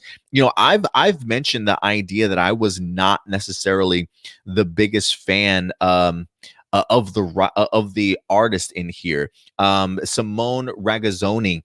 I remember seeing Ragazzoni do artwork for Power Rangers, the Draken New Dawn miniseries that we wind up getting. And if I could be perfectly honest, I was not that impressed. I was not that impressed at all. So when they wind up announcing the fact that they were going to be coming back to do this issue, as excited as I was to get into the story of Astronema, I didn't know how visually I was going to enjoy it. But for me, I feel like this is a perfect example to me as to that sometimes it's not all about the artist. Sometimes it has a lot to do with the colorist also. This is by colorist Igor Monti. Whoever's the colorist and adding that extra pop and that flair, I think it really goes a long way. The choice of color palette in here, I think, just adds to Ragazzoni's artwork so much better than what he wind up having in Draken New Dawn. And if this is what the panels and the story is going to look like going forward, I'm definitely going to give Ragazzoni another opportunity here to really wow me and blow me away with their art style. Because I think right now, just looking at the preview pages, Ragazzoni and this colorist together can make magic, can make magic happen. I think it looks beautiful and breathtaking, and I'm really eager to kind of see not only just these past Rangers and clearly seeing the Astronema just decimate them. I would like to see if they explain their lore a little bit more, but even if they don't necessarily do that when it comes to seeing Flashman on the small pages here, I'm really eager to see how they connect Astronema and what her impact's going to have for Power Rangers and Mighty Morphin certainly going forward, and to see just how it changes the landscape. And hopefully we'll eventually get ourselves a nice little time jump, or maybe if we're lucky enough, we'll get ourselves a In Space series to certainly be told at some point in time. So I'm loving how this is coming along. Ryan Parrott has emphasized that this is a very important issue for it to connect, and I see exactly what he's referring to already. So I'm excited. Astronema has always been a fan favorite of mine for sure. Loved her impact in Space and Lost Galaxy as Corone as well, and just a fantastic character arc that's just going to have the opportunity to be fleshed out even further in here as well. So don't sleep on this, guys. Do not sleep on this. This one actually, let me see if there's a release date up here for you guys. It will be available March 31st. So a week from this Wednesday. So we're almost there. It's definitely going to be dropping at the end of this month. So March 31st, Power Rangers Unlimited, Heir to the Darkness, issue number 1. What are your thoughts so far in regards to everything that's been previewed? What are you looking forward to? Are you going to pick up a copy? Definitely go ahead and let me know your thoughts in the live chat or the comment section box below, ladies and gentlemen. And with that out of the way, we do in fact have ourselves yet another comic book that we have to look forward to and preview for you guys. And this one is dropping this week. That's right, back-to-back bangers from Boom Studios is headed our way, guys, as Power Rangers, I believe this is issue number 5, is set to go ahead and drop this Wednesday. That's right, the 24th, ladies and gentlemen. A new issue of Power Rangers drops. So we've got Power Rangers number 5 and then Heir to the Darkness for us to look forward to. The fact that we have a clip door right here on the cover makes me wonder, is this going to be connected? Like, I'm wondering if episode number or issue number 5 is going to go right into Heir to the Darkness, or at least kind of fill in some plots or storyline moments that maybe get dropped in episode number 5 for us to kind of further explore in the one shot. It's all coming together, guys. It's all coming together. Breathtaking shot here. I am really impressed. Like, while I'm a fan of the Mighty Morphin series a little bit more than I am of the Power Rangers series, as of right now at least, I will say the cover art for Power Rangers blows me away every time that I look at it. I really enjoy the cover art for here as well. But let's go ahead and start breaking down this preview for Power Rangers issue number 5, an issue that we're planning on getting this week, actually. So it says the Omega Rangers are attacked by the young assassin known as Astronema. So damn, she actually pops up in this issue. One of the most popular characters in franchise history in Power Rangers in Space. Meanwhile, Lord Draken and Trini face off against one of the greatest Power Ranger villains ever, with a shocking conclusion. And I have no idea what that conclusion is, but the way that Ryan Parrott likes to tell his stories, it would not surprise me if it in fact was shocking. So damn, Ryan Parrott wasn't lying when he said that Heir to the Darkness is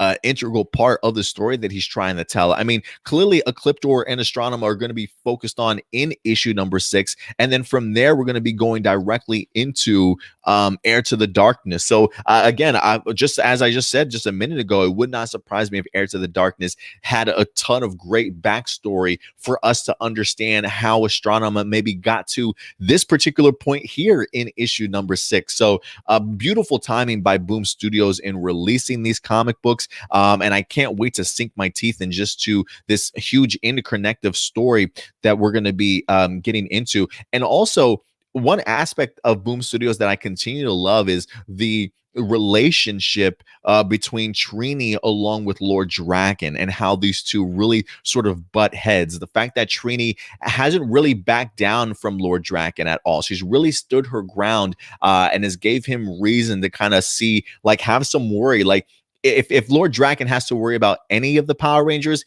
it's definitely Trini, because Trini is just she just doesn't slack, right? Like, she's always keeps her guard up when she's around Lord Draken. And I think there is a part of Lord Draken that enjoys that thrill, that appreciates that a little bit, appreciates that pushback, and the fact that she is sort of that hardened warrior, right? Like the smartest of the group, that you're not going to just get one by on her really easy. So the fact that this preview mentions that they're going to be working together, or that they have to face off against a Power Ranger villain, I'm really eager to see like how that cooperation or lack thereof certainly comes together when it comes to Trini along with Lord Draken. I've really loved those two interactions. So for me, if you tell me we're pairing those two up and we have a shocking conclusion, yeah, I'm really eager. I'm really eager to see how that where we find both of those characters at by the end of this issue. Does it end up with Lord Draken being a turncoat yet again, giving up Power Ranger? Wouldn't surprise me if Lord Draken has another bigger plans up his sleeve. You can't trust the guy. You can't trust the guy. But I'm eager to certainly see. But guys, listen, I want to know your thoughts. Again, this does wind up dropping March 24th. So again, at your local comic book stores. So March 24th, Power Rangers number 5, and then Heir to the Darkness issue number 1 dropping on March 31st as well. So back-to-back weeks. If you're a Boom Studios fan, I think we're going to be really, really happy. There was one more announcement, guys, that was in fact dropped that I want to go ahead and bring up. One that actually hit my radar rather late and was not expecting at all. And this one is in fact a new comic. This one actually isn't coming out until June, if I'm not mistaken. But this one, let me see if I can pull this up. this one, Power Rangers Unlimited again is coming back with another issue. Now, for the most part, these Power Rangers Unlimited feel very much like they're going to be just strictly one shots. Like we're just going to tell a story and move on. Maybe these one shots clearly are going to be connected to overall stories that get told somewhere down the line. This story, though, isn't coming out until June 30th. So we do have ourselves quite a few couple of months. So I was actually kind of surprised when we got the opportunity to see not only the cover of Edge of Darkness, that's what this is actually going to be titled, as you get to see the Phantom Ranger here highlighted in this particular issue. But this is Power Rangers Unlimited Edge of Darkness, as we have the Phantom Ranger here popping up also. Couple of quick preview pages that they wind up showing us here. This is answering Zordon's call. The Phantom Ranger investigates the aftermath of an Imperial attack, only to discover their connection to an ancient evil he encountered long ago. This again, going back to what I just mentioned about Heir to Darkness, the idea that these stories are going to be connected, it feels like. In the Power Ranger comics already from Ryan Parrott, we're already seeing mentions of the Imperial. We already had our first encounter with the Imperial and Jason, and you clearly get to see just the fear that the Imperials really put into Jason and the rest of the team as they realize how sort of overpowering they definitely are. So the fact that we have this story here coming out in June, which makes me think that this Imperial storyline in Power Rangers is just going to continue along even further as maybe like a really big main, maybe a summer blockbuster sort of event that they kind of get into for Boom Studios, who knows? But the fact that it says investigates the aftermath of an Imperial attack, I do wonder if that Imperial attack happens currently in the Power Ranger comic books, and this one shot is dealing with the aftermath of that in a big summer event. Who certainly knows, but I am really looking forward to it. But then you also get to see that there's a child down there that it looks as though Phantom Ranger is in fact holding on to.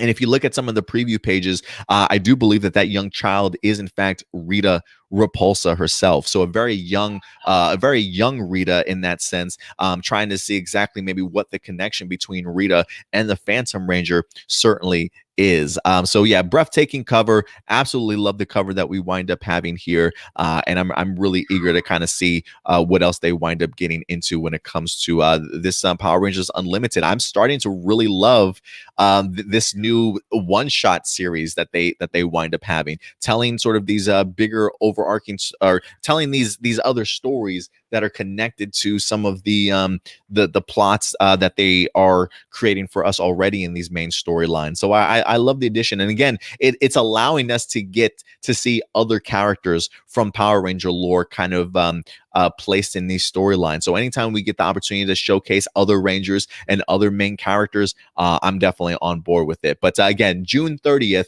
we've got ourselves a fantastic Phantom Ranger storyline for us to look forward to. But I want to know your guys' thoughts in regards to this. Are you hyped at the idea of having Phantom Ranger showcased? How do you think the Imperials, along with Rita, maybe play into all of this? I definitely want to go ahead and know your guys' thoughts in the live chat or the comment section box below, ladies and gentlemen.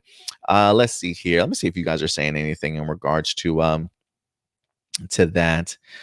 Let's see. We do have one more topic that we're definitely going to go ahead and get into.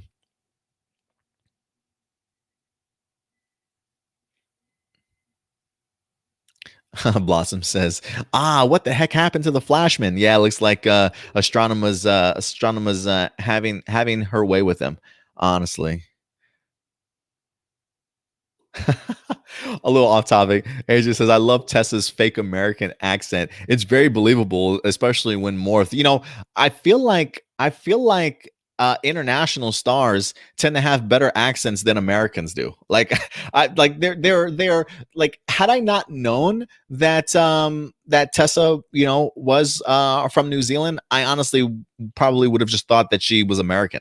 I feel like there's so many stars out there that you see them in movies or television shows all the time that do great American accents, that when you actually see them in an interview, you're like, what the heck? Like, You're not from here. You're not American. Like it blows me away every time. It's just incredible how they do that.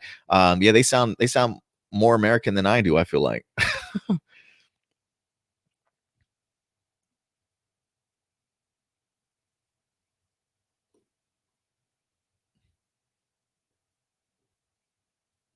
All right, guys. And with that, I think we have one more topic that we're going to talk about here before we actually wrap up this episode. Oh, quick shout out to Tony Robinson for coming through saying this episode was good. I'm glad you enjoyed it, man. Really glad that you wind up enjoying it, Tony. It's one of my favorite episodes of the season by far as well. I just love the impact that the Garcias wind up making in here. The fish out of water here for Zato, the great chemistry and connection between our team and the new team, right? Like the Russell Curry and Tessa stuff that we got for Zato and Izzy during the interview, I thought was brilliant. The second unit director and the fight choreography just blowing me away with the incredible green and black Ranger fight sequences in here, the double sword, the javelin fighting, the ripping off of the skirt, super iconic moment to see them getting ready to jump into battle. Great comedic timing and dialogue in here. They just know how to make an enjoyable episode. I mean, I literally sat down and watched this episode 3 times, not just for note purposes, but because I genuinely really enjoyed it. You know what I mean? I think that really does go a long way.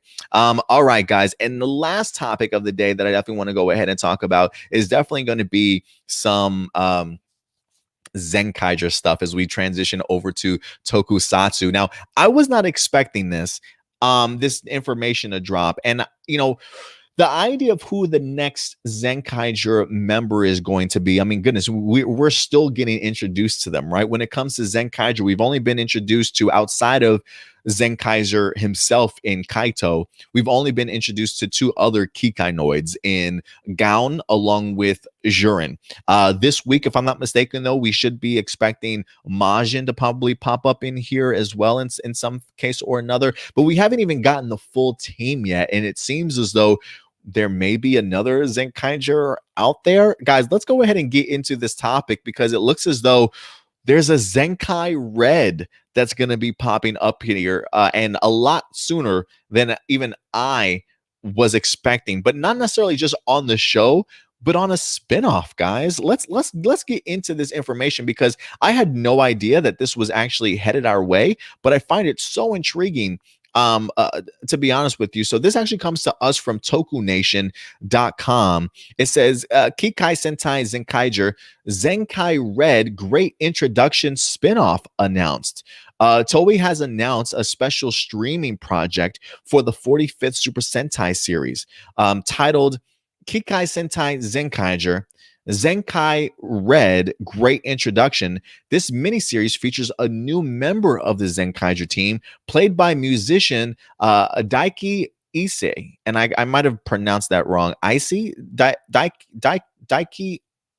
Issei. I'll just say Issei. It says Zenkai Red's Great Introduction will be released on the Japanese streaming service Telasa from March 21st through the 28th. So it looks as though it's only going to be up there for a week or so.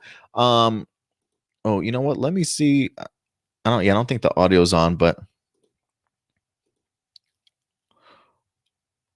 the suit looks great though. I mean, look at that.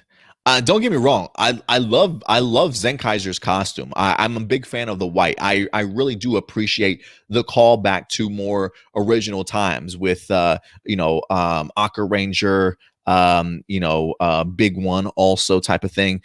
So I really do like what they were able to do with Zenkaiger. But I'm telling you, man, something about that red just pops.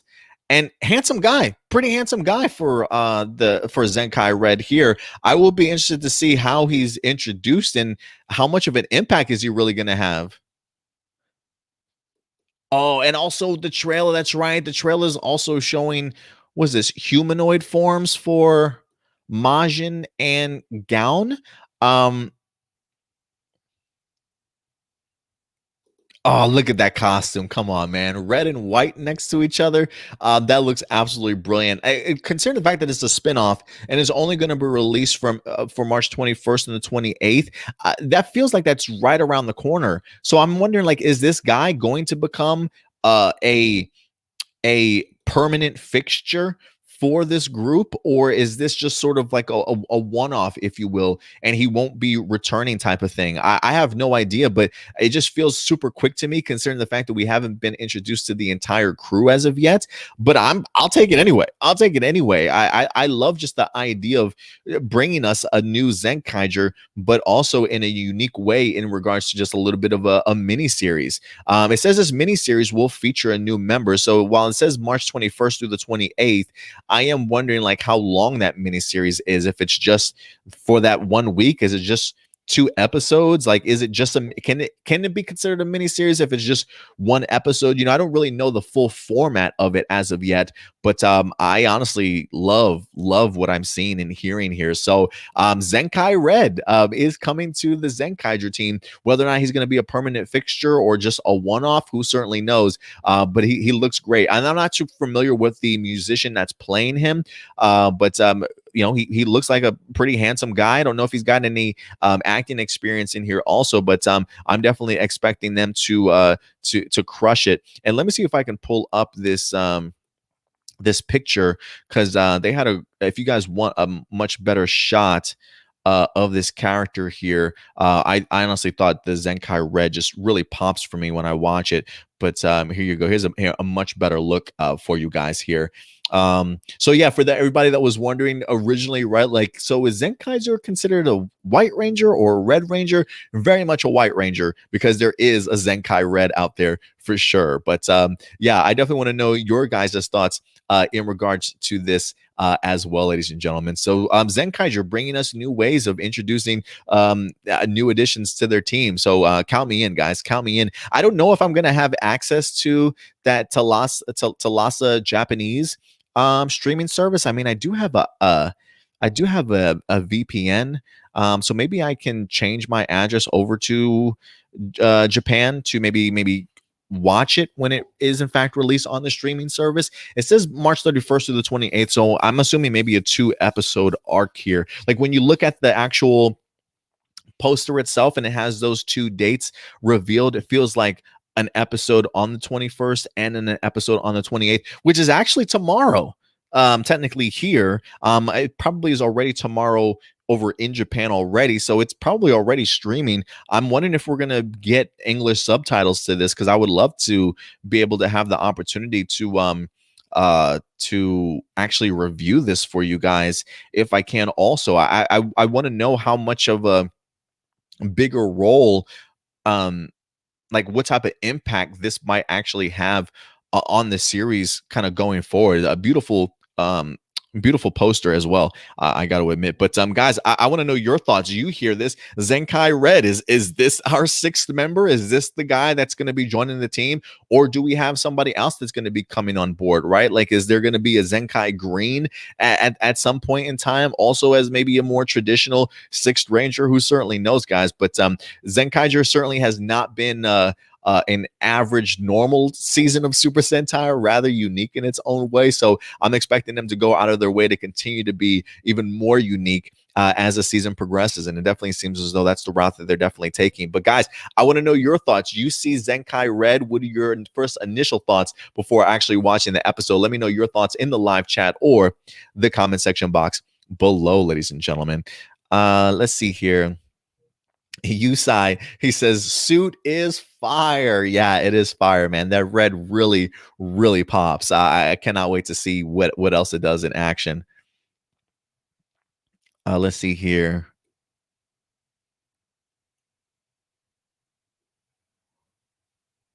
Enrique says, is the Tokuja Sentai gear going to debut in Zenkaiger episode 3? That I don't know. That I certainly do not know. I'm expecting Majin to be introduced. I would love to see a Tokuja gear introduced for sure, though.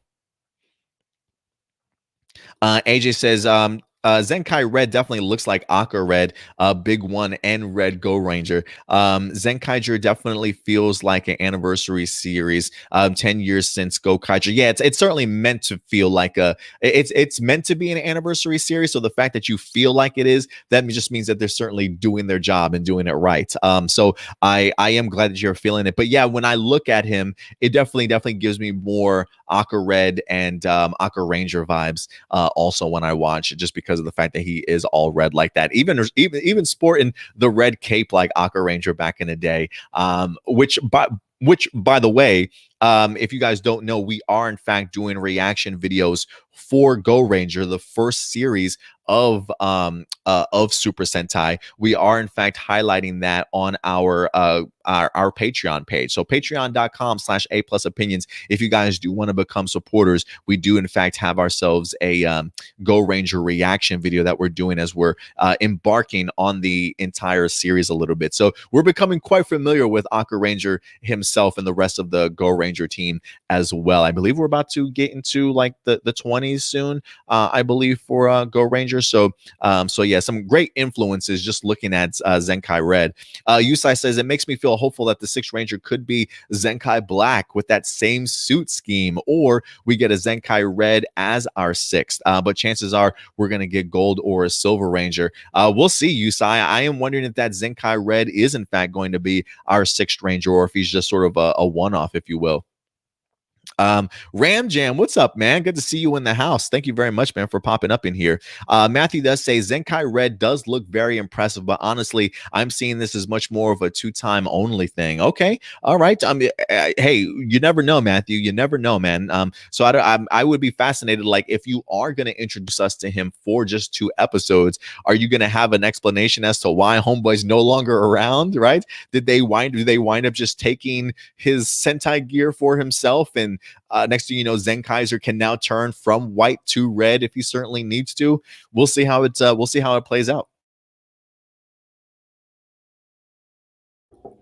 All right, guys, and with that out of the way, we will go ahead and dive into your live viewer questions for the day before we go ahead and actually wrap up this week's news. You know what? And in honor of our new recruits here, and the green just taking over the world as of today. Let me go. I will go ahead and change my color scheme for the live viewer questions here to kind of give Izzy and Javi some love for sure. Let's see here. Let me go ahead and pull up these live viewer questions that you guys submitted over today. So thank you very much, guys, for your participation. A ton of questions. So we'll try and get through. We'll definitely get through all your questions. So whether or not I'll be able to make it back into the comment section, we'll definitely see.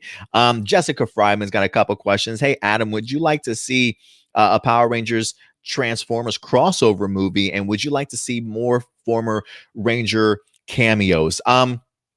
So as far as Power Rangers and Transformers crossover movie, not yet. Would I like to see it one day? Maybe. I would be open to it, but you got to prove more to me solo Transformers and Power Rangers stuff first. If you can do that, then I'll be then I might be a little bit more open to it. But considering the fact that we haven't even really gotten ourselves a Power Ranger movie that's been able to get off the ground, let me see what they can do Power Ranger wise first. Give me maybe 2 or 3 movies.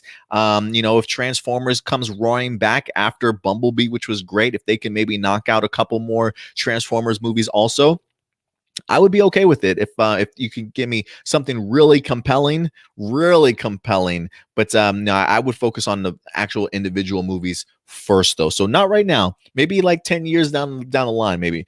And would like to see former Ranger cameos. Yeah, I would. It doesn't have to be the entire team either. It could just be a one-off return for an episode. I thought Gokaiger handled that type of stuff really well. Having one Ranger return to have an impact on the show, to represent his entirety as a team, if you will. So it'll be interesting to kind of see how that's how that kind of plays out. But for me, I would be okay with the idea of just cameos. It doesn't have to completely filter the entirety of the season, but you know, one-offs here and there certainly wouldn't hurt too much. Let's see here. Enrique, thank you for clarifying this. He says, I hopefully Zenkaiger is Zenkai Red is Zenkaiger's enemy, or he's asking the question for the spinoff. That I don't know. I didn't seem like in the video that we watched that they were fighting or anything like that. I mean, maybe there is some pushback though. Who certainly knows? That would be pretty cool concept though, if they in fact did have themselves Zenkai Red and Zenkaiger actually had maybe a little bit of a battle back and forth. It would be interesting to see, do they get along? Do they not get along? Who knows? AJ says, where's your green shirt, Adam? Well, I couldn't find, I don't have a green shirt like that. So I did wear my Angel Grove 2 shirt here. To go ahead and represent the Green Ranger at some capacity. I know this isn't necessarily Izzy, but you know, a little bit of a hint of green and some references to old school Green Ranger. So that's my contribution to to Tessa Rao as the Green Ranger. But I do think I am going to try and find me some Dino Fury gear. There is that compact disc t-shirt that I want to get that Javi rocks, and then also some Dino Fury hoodies. I saw George Jr. He had a fantastic Pink Ranger hoodie that he was rocking. I believe Hunter Deno has tried to promote somebody that does do the Dino Fury hoodies. So for me, I don't know how much the hoodies are. I probably would start off with red and black right now, but I wouldn't mind actually getting 3 hoodies, black, red, and green, honestly, to show my representation for a lot of my characters that are really standing out to me. But I would love to see it. So I am going to give me some Dino Fury gear so I can have it while I'm talking with you guys for sure. Let's see here. I'm handsome, dude's got a couple questions. Hey, Adam, how are you doing this weekend? My question is, why do you think the Disney era of Power Rangers was so beloved by many, considered the peaking point of Power Rangers? And do you wish that the show was still with Disney leading up to Beast Morphers and now Dino Fury? Great question. Disney era always just seemed to do things rather uniquely. Like almost like they didn't mind taking chances in big set pieces, really giving us some rather unique characters and storylines. They definitely paid attention very much to the action sequences, knew what kids, you know, and audiences were really excited about and driven to, right? Really kind of push the envelope a little bit. And it really just makes me laugh that Disney talks about the idea of maybe not having that big of plans of Power Rangers. Like, even if you didn't necessarily go into Power Rangers with that mindset of knowing what you were going to do, it always felt at least like they knew what they were doing, right? Like, if there was any turmoil behind the scenes of the heads of Disney, like, we don't know what to do with this. What do we do with this?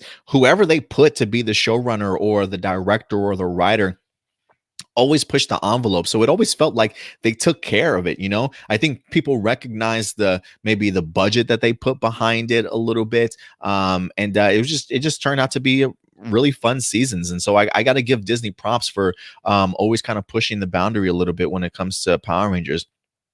As far as do I wish the show was still with Disney? I think maybe leading up to Beast Morphers, yes, but I'm really happy with what Hasbro has certainly done with it. You know, this feels, I want to say Disney 2.0 because I do feel like Hasbro deserves an era of their own, right? So I don't want to really compare and contrast, but there are clearly influences here. You know, while you bring over a stunt coordinator from Disney, you do have him working very closely with the second unit directors who are putting together some amazing fight choreographies and really making a lot of these stunts and these pieces sort of work really well together. So I think Hasbro recognizes what worked for Disney in the past and really trying to make that an emphasis this time around. So I don't know if I would necessarily want to see what Disney would have done with Beast Morphers or Dino Fury, because I've been really impressed with what Hasbro has certainly done. So I would have been okay if Disney stopped at, say, Ninja Steel and then Hasbro came on board. What do you remember from your first experience at Power Morphicon, if you have gone to one? And were you nervous to meet some of the former Ranger actors? Always nervous. It doesn't matter how many times I have met them. It's always nerve-wracking to meet somebody brand new. I always go into them thinking, do I know enough about their series to actually have a conversation with them, or do I know enough about these actors individually to have a conversation with them? But they're always so easy to talk to once you actually get the opportunity and the nerve and the courage to actually shake their hand or introduce yourself type of thing. They're just people like us also, and that's one thing that it's a lot of us have to certainly remember. So always nervous regardless when I meet a new former Ranger, but I really enjoyed my Power Morphicon experience. I've only been to one, and that was back in 2014. I do believe Jason had in fact been returned that season, if I'm not mistaken. They had a huge Forever Red panel, which I was a really big fan of. If I can find any of those past Power Morphicon content on my hard drive, I might upload them for like throwback Thursdays and stuff. But one of my memorable moments there, I think I took a group photo with majority of SPD. I don't think all of SPD Rangers were there. I think maybe just 4 out of the 5 might have been there, but I got a great photo with them. I remember I had maybe only been like 2 years, maybe a year and a half in the game of reviewing and talking Power Rangers. And I remember going to Power Morphicon, and I had 2 people that recognized me, wanted to shake my hand, wanted to talk to me, wanted to take a picture with me too. I was like, what the fuck? Like, what is going on? Like, just a completely new experience for me. I wind up making a really great friend that I still have to this day, and Kent Brown, who works for Morphing Legacy now over on Facebook. We've been friends since then for years, and it was always a really sort of great experience, man. I didn't have any issues with the fans. Everybody seemed like they were really cordial, and everybody got to hang out, and it was just good times. You'd be walking down the hallways, and randomly you might see a couple Power Rangers either going to their next panel or headed to wherever they were going, and maybe get an opportunity to bump into them and interact really briefly type of thing. I mean, I really enjoyed it, man. I really enjoyed it. If you guys have not had the opportunity to go to a Power Morphicon, when things do get back to normal or somewhat normal, if they start opening up again, do yourselves a favor and check it out. It's really great to be around fans that love the fandom as much as you do. And then last question from you. You says, when did you realize that Lightspeed Rescue was the first season of Power Rangers that had the Rangers not have secret identities to the public, and being a part of the military organization, Captain Mitchell? And where would you rank the series? I really dug the idea of that concept of there not really being secret identities to the public and being part of the military organization. I always love the idea, especially for Lightspeed, just having everybody from different forms of organizations kind of all coming together and working as one. I think that was always pretty neat. I'm not, there are sometimes I care about the secret identity. There are times that I certainly don't. I do think that it adds a different flavor to the season when people are aware as to who you are. I think it adds a little bit more fun when you don't have to kind of hide that sort of thing. I don't really remember like when I realized the type of thing. I just thought probably like, oh, this is a pretty cool concept that people are fully aware as to who they are. So yeah, I was a big fan of it. As far as where I would rank the series itself, I enjoyed it. I also enjoyed the Titanium Ranger. I enjoyed Allison also in here as the Pink Ranger. There were some fairly good moments. I don't know where I would rank it at yet. I probably would have to sit down and do an entire ranking. It probably wouldn't be on my top 5 though. Maybe my top 10, maybe 15. It would probably be, honestly, it would probably be in my top 10. It would probably be in my top 10 for sure if I had to really think about it. Let's see here. Who else we got? Adrian. What's up, Adrian? He says, Adrian, I did it. He says, do you remember when Megaforce was first announced, and what were your anticipation before you realized it was a big pile of poo? I was really anticipating Samurai. I was really, really looking forward to it. It's one of the reasons why I got back into Power Rangers, because I heard Saban was coming back, and I just remember thinking just old school Power Rangers and how much I enjoyed it as a kid, and thinking like, man, it's about time he got his hands back on Power Rangers again. And then I Yeah, I think it was so traumatizing. I think I might have blocked out some of these memories. I must have just like shut them out behind a wall of traumatization. I just remember stumbling upon Shinkinger and watching the first episode, like, man, this are pretty cool costumes. I was like, I wonder what the Super Sentai adaptation was. And I remember watching the first episode of that, and then I'm like, why does this look so familiar to me? And then I went back and saw the episode one of Samurai again, and I'm like, this is just copy and paste. And then I realized, yeah, this season's going nowhere quick. So yeah, it was a traumatizing experience to for sure, for sure. Now that you've completed all of Kara Major, what are your overall thoughts of this series? And would you recommend to people if they asked you what series they should get into for the first time? My recommendation is always Zenkaiger. I think Zenkaiger is a great way to introduce you to the world of Super Sentai. If you've been fascinated to dive into Super Sentai, but you feel like they've had so many seasons, maybe it's kind of intimidating to jump right in. I think Zenkaiger is a really great season because you get to see the other Super Sentai teams, right? You get a group of pirates, which are always great. That rebellious sort of attitude just gives you a unique flair to Super Sentai. So it gives you a great sort of first impression for me, at least. And then you get great Super Sentai history along the way too, right? You get to see not only past Super Sentai teams, but the Sixth Ranger and Gokai Silver is a huge fanboy of the series as well, right? So he comes through with some great historical knowledge, not only for Gokaigers themselves, but also us as a viewer. And I think they just really make you comfortable with all these other past seasons and how they kind of all fit and connect to each other for Gokaiger. So for me, I always recommend Gokaiger, and I would recommend Kara Major too.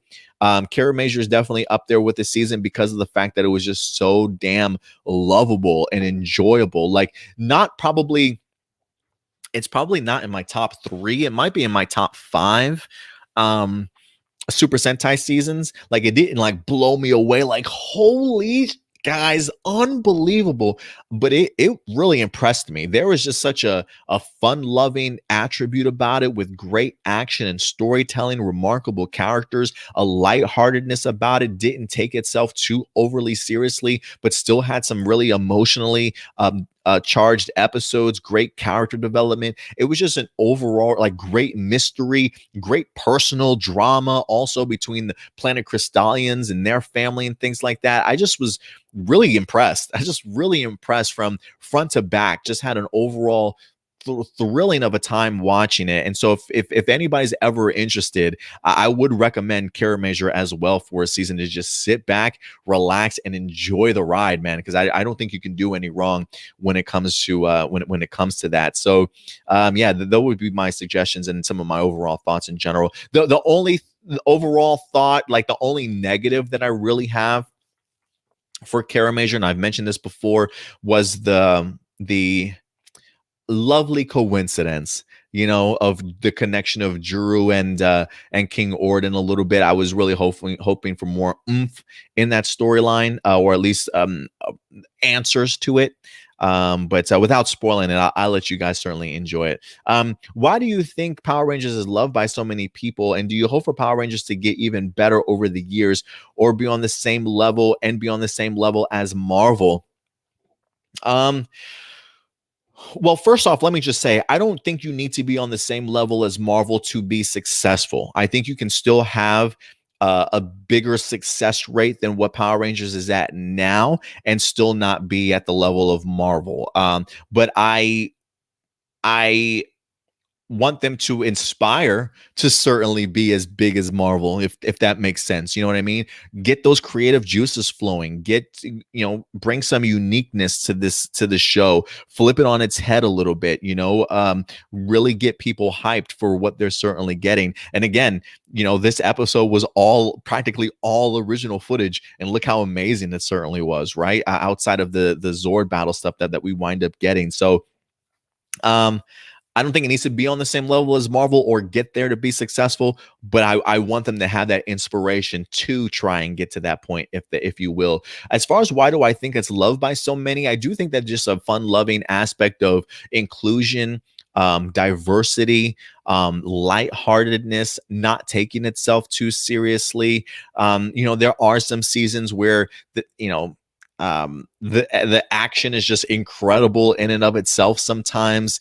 But I think it's just something that just resonates with kids. I think the idea, at least when it comes to kids, continue to at least love this show enough for it to continue to stick around and continue to push toy sales and things like that, if you will. So, I don't know if it's just been entranced in pop culture after its big explosion back in the 90s to where it's just become part of our everyday lives to a certain extent, right? Like, even though people may not be aware of the current stuff of Power Rangers, if you bring up just Power Rangers to anybody, they know who the Power Rangers are, or at least understand MMPR, or at least know one character from Power Rangers, right? I think the impact that it had in the 90s to this day is still felt in pop culture. And I think once you become a part of pop culture like that, it's hard to kind of really get rid of a franchise like that. And so I think that's something that Hasbro recognizes and is really doing their part to even up the stakes even more for people like that. So, yeah, there's a ton of reasons for sure. But thank you for the questions, Adrian. Marcelino, he's got a comment here for us. You keep wondering why Turbo failed. Well, I'm here to answer your questions. Thank you, Marcelino. He goes, well, there are multiple problems. This season's main problem was adapting the Sentai version. The Sentai version, Power Ranger, was extremely comedic, and Japan's style of comedy didn't work for an American audience at the time. I'm glad that you brought that up, because even watching Zenkaiger, Marcelino, like, the episode that they did have the Car Ranger in was just a what the episode. Like, the humor was just off the charts, but I was like, what am I watching?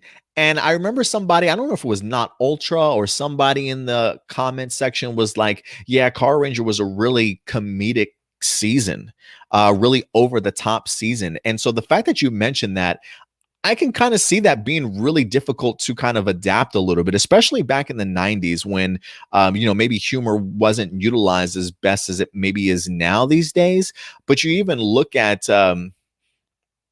Divatox and stuff, right? Like oversells everything, overperforms, very comedic sort of thing.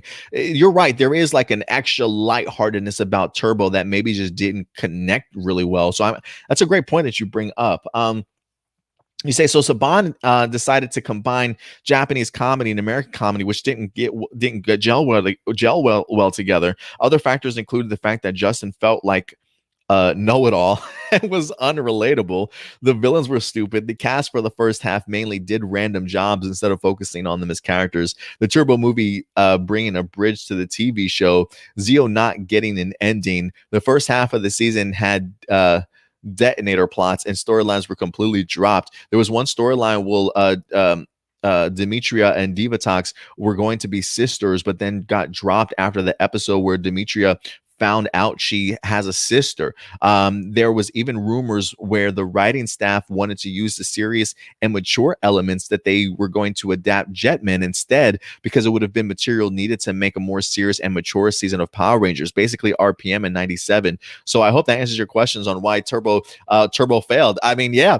I can't remember asking the question, but if I did, I'm pretty sure I have, right? Like, I'm pretty sure Turbo continues to scratch my head after all these seasons, Marcelino. So thank you so much for further clarifying that for me. But that you make some great points there, man, in regards to the idea of adapting Power Rangers is never easy. I've said that for the longest time. It's one of the reasons why I embrace the idea of original footage and original content, so that these writers don't have to worry about adapting certain things, right? How do we get this story or these scenes to be put into this show? If you're able to make original content, please do yourselves a favor and make original content. And I think that's a perfect example with Car Ranger and what happened with Turbo there, man. So thank you, Marcelino, for highlighting that. Dino Fury got a couple questions. What moments or power-ups did you think was the worst of all Power Rangers and Super Sentai? I'm just gonna say this right now, and this might not be. I am not a fan. I am not a fan of most battleizers, guys. When it comes to Power Rangers, I'm just not. The whole made for toys things, they just sometimes just look too bulky. There's just too much. I'm like, let's hone it back a little bit. Like I consider the Red Fury mode a battleizer for Devin in Beast Morphers. I don't know if they will ever refer to it as a battleizer, but I look at it as a battleizer for him. Simple concept. I loved it. But when you start adding wings and fucking cannons and like, it's just too much. It's just too much, guys. Simple is just sometimes better. So like, I'm really pumped to see what Zato is going to look like with this Real Soul Max Red power up that he's about to get in Dino Fury. It's one of the most badass sort of power ups I've honestly seen.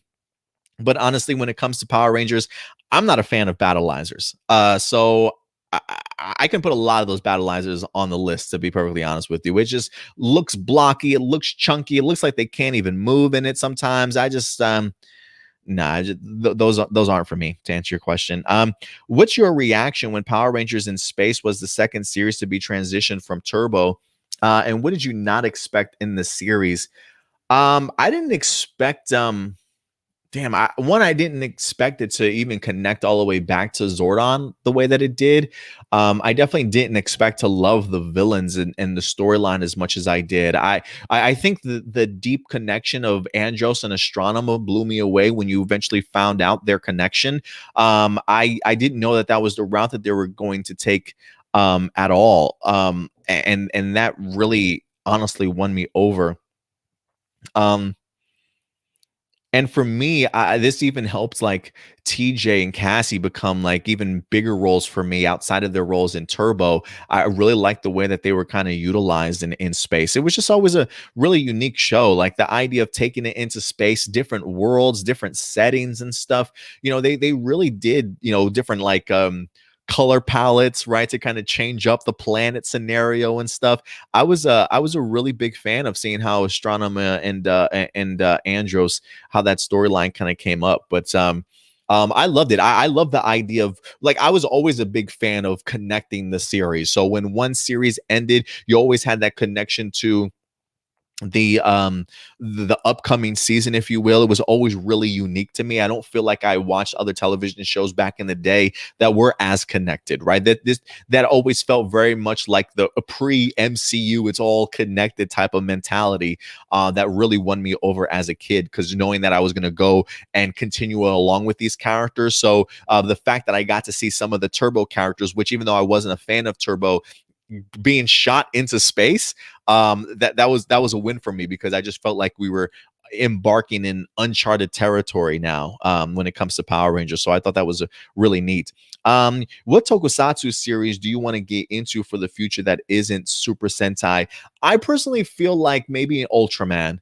Ultraman Z visually has kind of impressed me. I haven't had the opportunity to sit down and watch it, but if I had to get into a tokusatsu series for myself, it probably would be Ultraman. I would definitely go ahead and give it a shot. We are already reviewing Kamen Rider reviews. Stuart's been doing that for our channel. He's been doing Kamen Rider Saber every Toku Tuesday for you guys.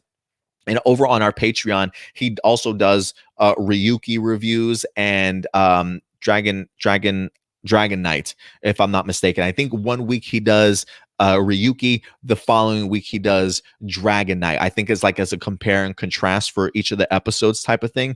So yeah, Stuart's already dabbling in the Kamen Rider stuff, but I personally would love to get into some I personally would love to get into some Ultraman if I had to choose.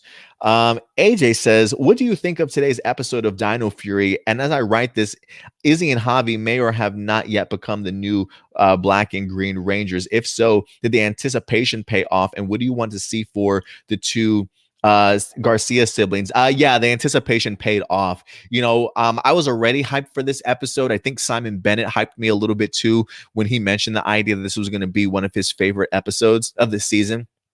I purposefully avoided all previews, which I have feel like I've become a pro at these days, because I feel like Hasbro might give us a brief preview clip of like a minute, and it's pretty cool. I don't really mind those, but it's usually the second previews that tend to come out that are like 3-4 minutes long, and I'm like, damn guys, just ruin a portion of the episode for me. I try and just completely avoid those if I can.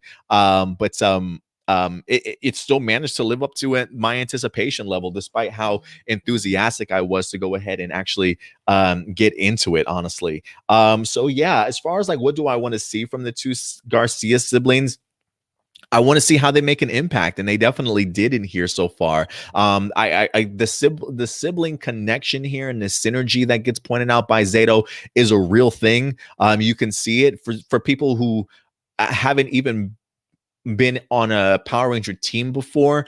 Clearly their partnership and their teamwork in their past makes it just fluid, like fluid for these two. Just some sick moves and sick team up moves.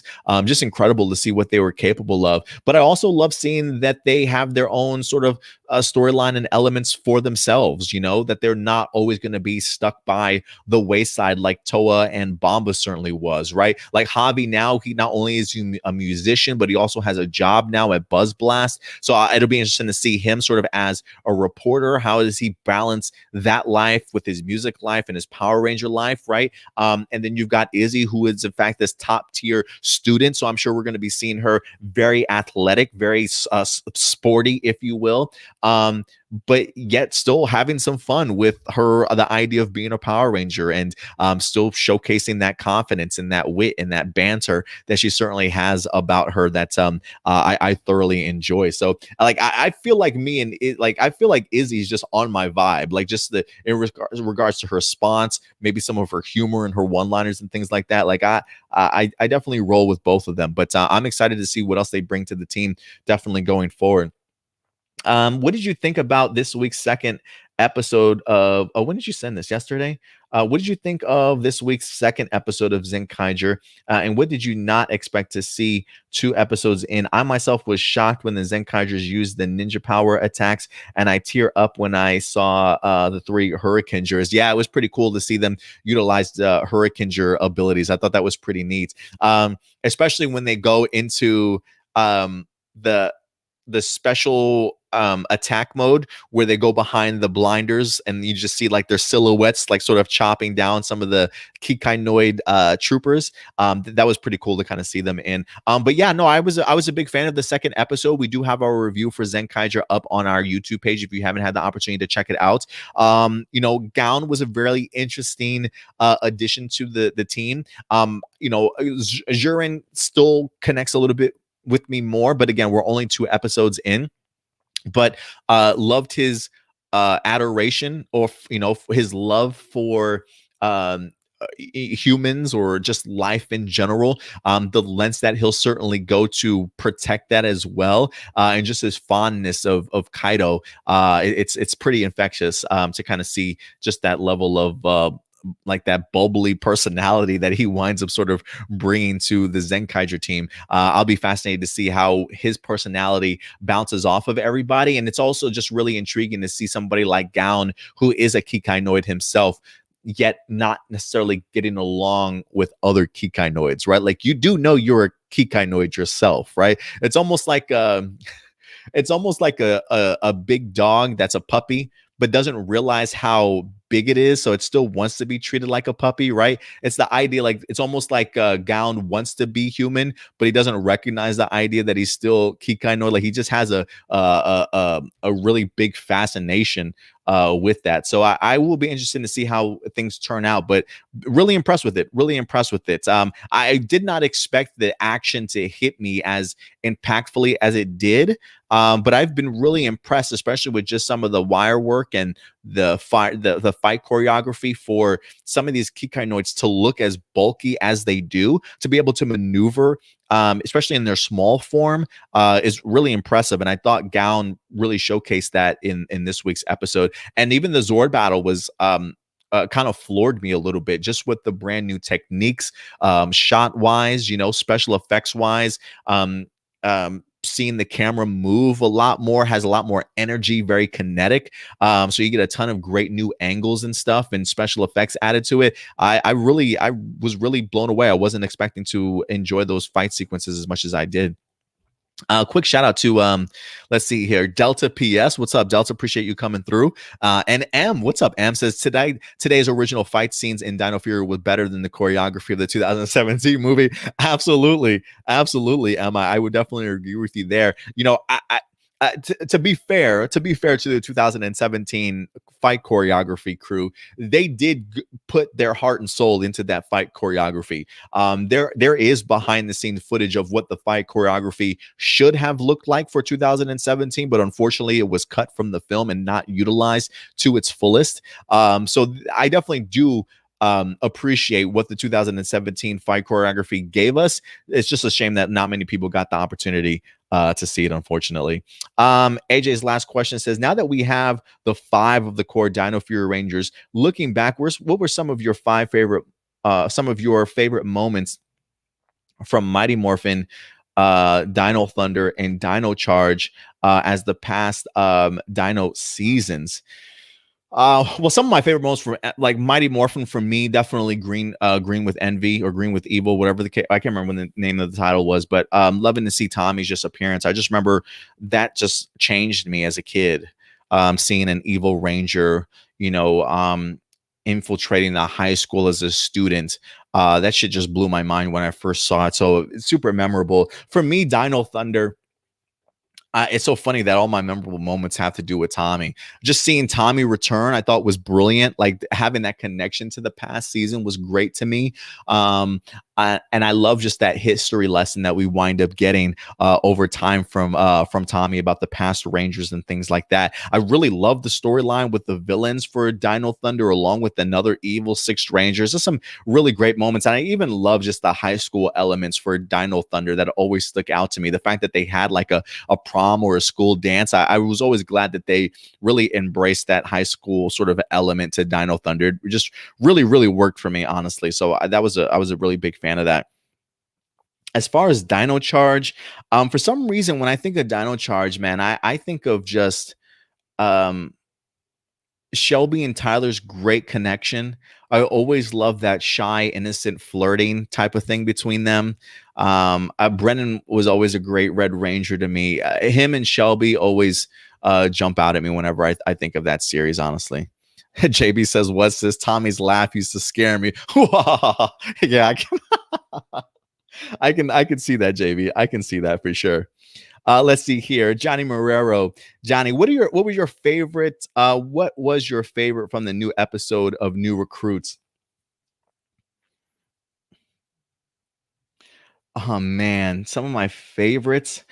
Quick shout out from Daniel in here. What's up, Daniel? Appreciate you coming through today. Couple of favorites. What was your favorite from the new episode? God, there's so many. 3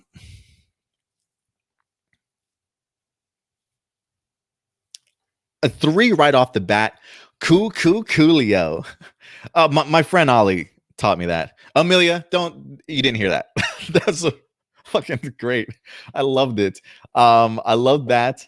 The Zato and Izzy conversation and interview, the whole, okay, all right, Mr. Knight, Dragon where? Like I love just the dialogue back and forth and seeing them connect like that. I thought that was just a great scene. And again, just to show you how great of an athlete Tessa is. Like Tessa, like just her running back and just throwing the javelin. I thought that was just a great shot in general. Loves just seeing showcase her competitive and athletic spirit. And then of course just the Garcias in action at the end with the great synergy by the team and amazing fight sequences. That started off with that iconic shot of the ripping off of the skirt to kind of send a message, you know what I mean? That this, necessarily not everybody needs it. It's just a preference, you know what I'm saying? It's just a choice, if you will, a stylistic choice, one that I'm fully on board with. So I thought that was pretty cool. Are you excited about the Phantom Ranger starring his own story from Power Rangers Unlimited? I really am. I'm even really fascinated to see the relationship between Rita, a young Rita, and a Phantom Ranger. For some reason, I get very I don't know what that story is going to include, but for some reason, when I think of it, I think of Cable from Marvel and Hope Summers. The idea of Cable saving Hope Summers as a little girl and trying to keep her out of harm's way, and protect her as they travel through time together and things like that. There is, I'm wondering if there's an element of Phantom Ranger having to watch over and help raise Rita, or at least keep her safe for a short period of time. That alone definitely fascinates me. So I am interested to see how his story intertwines with Rita's, along with the idea of the Imperials also. Real quick, JB says, I might be with you, Adam, and watch today's episode for the 4th time. Yeah, I might throw that on there too, for sure. Johnny Marrero, yeah, don't worry, Johnny, I'm getting to your questions right now. The part of Izzy ripping the skirt is a big first. Izzy is totally a fan favorite. Yeah, people are definitely surrounding Izzy with some love, for sure. Let's see here. You also say, do you believe during Hasbro Fan Pulse Fan Fest, they will reveal the new Gold Ranger for Dino Fury? Yes, I am under the belief that will happen there. So I'm looking forward to it. But again, that's just my speculation, but I do think that we'll get that. Power Ranger Legacy. A couple thoughts. What were your thoughts when you first saw the Phantom Ranger on screen, and do you wish we could have learned his identity and how he came to be? First impression was always just, that's a pretty badass. That's a pretty badass costume. And then like in regards to his identity, yeah, I do feel like I was a little upset that it certainly didn't get the opportunity to be, but I felt like they probably should have at some point in time. I love the idea of it originally having been Billy. I would have been completely on board with that, honestly, but I really did enjoy them. Let's see, favorite Zord in Power Rangers Super Sentai. Ooh.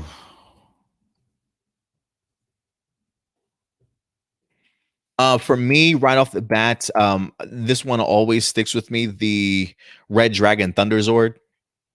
I've always loved that Serpentera sort of effect for that very classic, like, I don't know if that's Chinese dragon or whatever the case may be, but that was always one of my favorite designs growing up as a kid, was the Red Dragon Thunder Zord. And mostly not only just because of his design, but I was always a sucker for a fan of a Zord that can change into its own battle mode and handle business on its own as well. It doesn't necessarily need to combine with anybody else, but I was always a big fan of both transformations. But yeah, for me at least, the Red Dragon Zord, the Red Dragon Thunder Zord was always my favorite in regards to Power Rangers.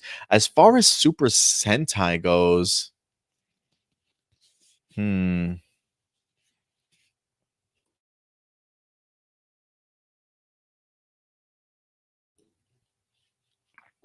I'll have to think on that, because a lot of the stuff that I've watched has already been adapted, so I feel like I'm just saying the same thing for Super Sentai also, if that makes sense. But I will say, for Power Rangers at least, definitely the Red Thunder Dragon Zord, or Red Dragon Thunder Zord. When Mick comes back for Dino Fury, would you like him to be a Red Ranger again, or just as somebody to help out if the Rangers need him? And why do you think he was the best character out of all Ninja Steel? One, performance-wise, I think it's another testament to how good of an actor Kelson is. Despite some of the dialogue and the storyline beats that we got for Ninja Steel, he was always somebody that I felt if you gave him the material, he can always elevate it. So he always made it fun to me, whether it was his comic chops also, or his experience, just really coming through for Ninja Steel compared to everybody else's. Like, that kind of stuff really does shine for me. So I think that's one of the reasons why he ended up being such a favorite character for Ninja Steel. As far as him coming back as a Red Ranger again, no, I don't necessarily need that. I would be okay if he just came back as who he is to help the Power Rangers out, if need be. But I feel like there's already speculation and theory out there that he might, in fact, end up being a Ranger of his own. In the Real Soldier adaptation, there is a brown Real Soldier. I always called it the bronze. I always called it bronze because it had a little bit of a shine to it. I wouldn't mind if Mick somehow picked up that mantle for a brief period of time. I believe the Brown Real Soldier was only in maybe one episode. So if they wanted to utilize Mick as a one-off Ranger this season, they certainly could do that if they wanted to. So I would be okay with him coming back just as Mick, and then maybe at some point in time acquiring this new armor for himself briefly. Who certainly knows? Doomsday's got a couple questions. What Ranger did you not have a problem with returning for Super Sentai Strongest Battle besides Captain Marvelous?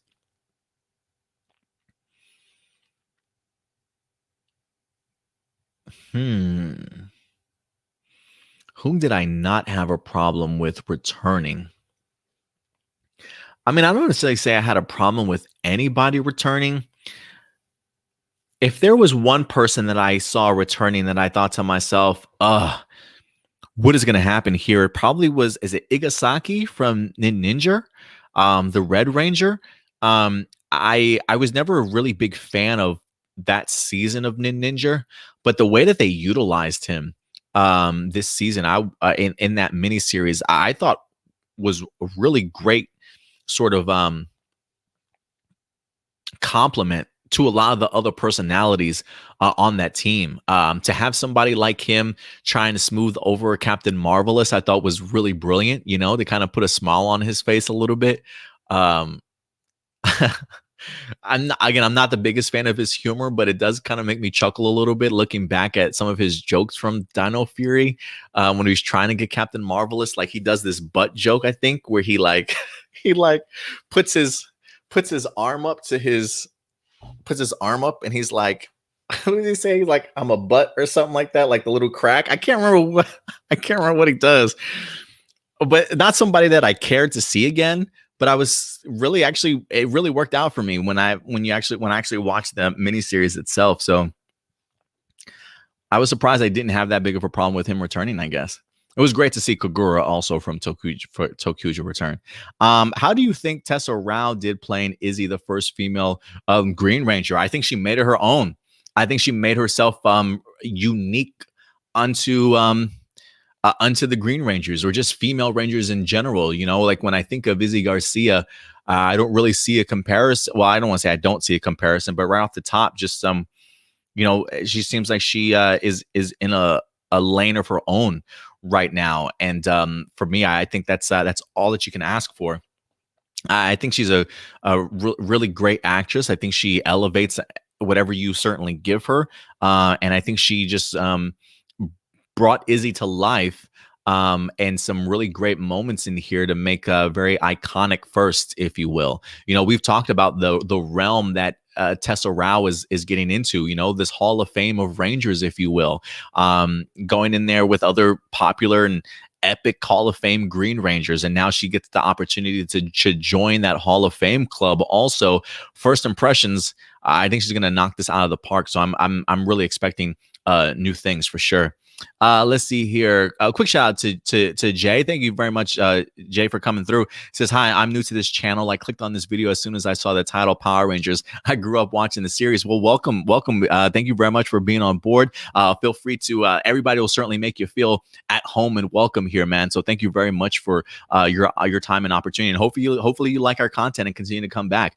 How do you think Chance Perez did in his first acting role as Javier? Not too bad, man. Not too bad. You know, I mean, there are elements that I could say, okay, this is, you know, I can see this being Chance's first time, but I enjoyed what we wind up getting from him. And I think the idea of episode 7 being a Javi-centric episode, I think is going to push Chance Perez and his talent a little bit more.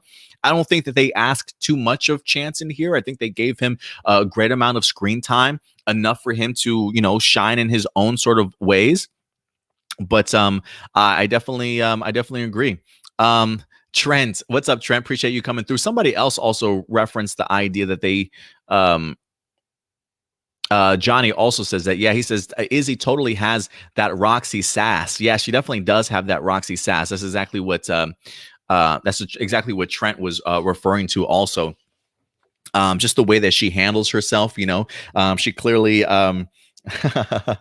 She definitely has that sassy sort of witty aspect about her, that's really really shines. You know, it's that confidence, being very comfortable with who you are, sort of thing, not really shying away from people too much. I do vibe with that, and I do think that's probably why she makes that connection with a lot of people with Roxy, and one of the reasons why Roxy was so popular from Beast Morphers, especially that first go around for the season. If very very much in that same mood, if you will.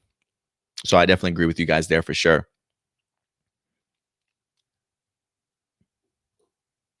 Your imagination. What's up, your imagination? Appreciate you coming through. She says, I will say this. I love Izzy as a character so far. Yes, me too. Me too. I'm really impressed with what they've been giving us.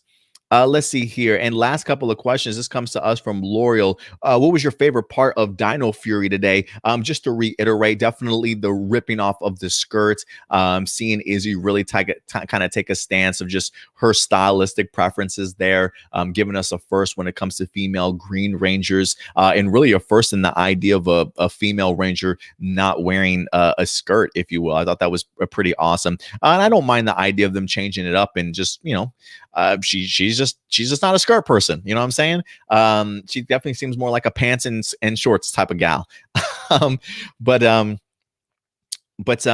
other favorite parts, again, the Izzy and Zato stuff really worked with me. The great one-liners, great dialogue, and timing and things like that. There's just a bunch of stuff. The Garcia team up was brilliant at the end also. Since there was a Gold Ranger in the flashback in the first episode, what do you think he'll be like?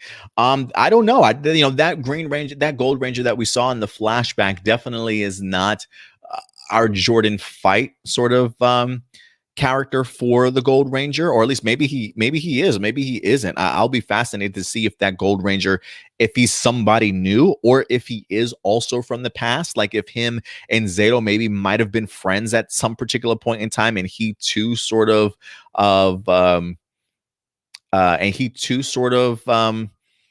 happened to survive all those 65 million years ago, or is this Gold Ranger going to be somebody new that stumbles onto these powers also? So yeah, I'm not under the impression that he's going to be that same person, but we'll see. We'll see. No, my glasses don't get fogged up. It's just this glare that winds up hitting me sometimes, that I gotta take care of sometimes. Emmanuel, what's up, Emmanuel? Appreciate you coming through. Javi was the bomb, saying no cap. Yeah, Javi was really great to see in this week's episode for sure. DHR2 says Dino Fury could go down as the best Hasbro season thus far. We're only 4 episodes in. I mean, we don't really have that much to really go off on as of right now. Hasbro did give us Beast Morphers great seasons overall, right? But out of the 2 so far, I mean, they're definitely off to a fantastic start with 4 episodes in. There's still plenty of episodes to certainly go. I don't see this series at this point, 4 episodes in, dropping off. Is it possible? Absolutely, absolutely. But they just feel like they have their foot on the gas, and are really doing some fun things with this season. So I can't even complain too much.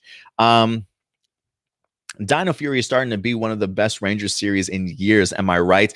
Yeah, it definitely is. As impressed as I was with Beast Morphers, this is still continuing to impress me. It's almost like they definitely learned from even some of their mistakes in Beast Morphers and corrected them, if you will, pushing the envelope a little bit more. So you clearly see in Hasbro learn some things, and not afraid to kind of take any chances. And so while I personally am still a fan of Beast Morphers, and I thought that was a really solid season and a very enjoyable one, Dino Fury is just even making up for that in spades and even more.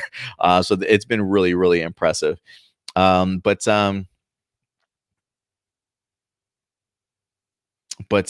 yeah, other than that, guys, I think that is going to do it in regards to all of our live viewer questions for today. So thank you very much, guys, for definitely joining us. Let me see if there's anything else.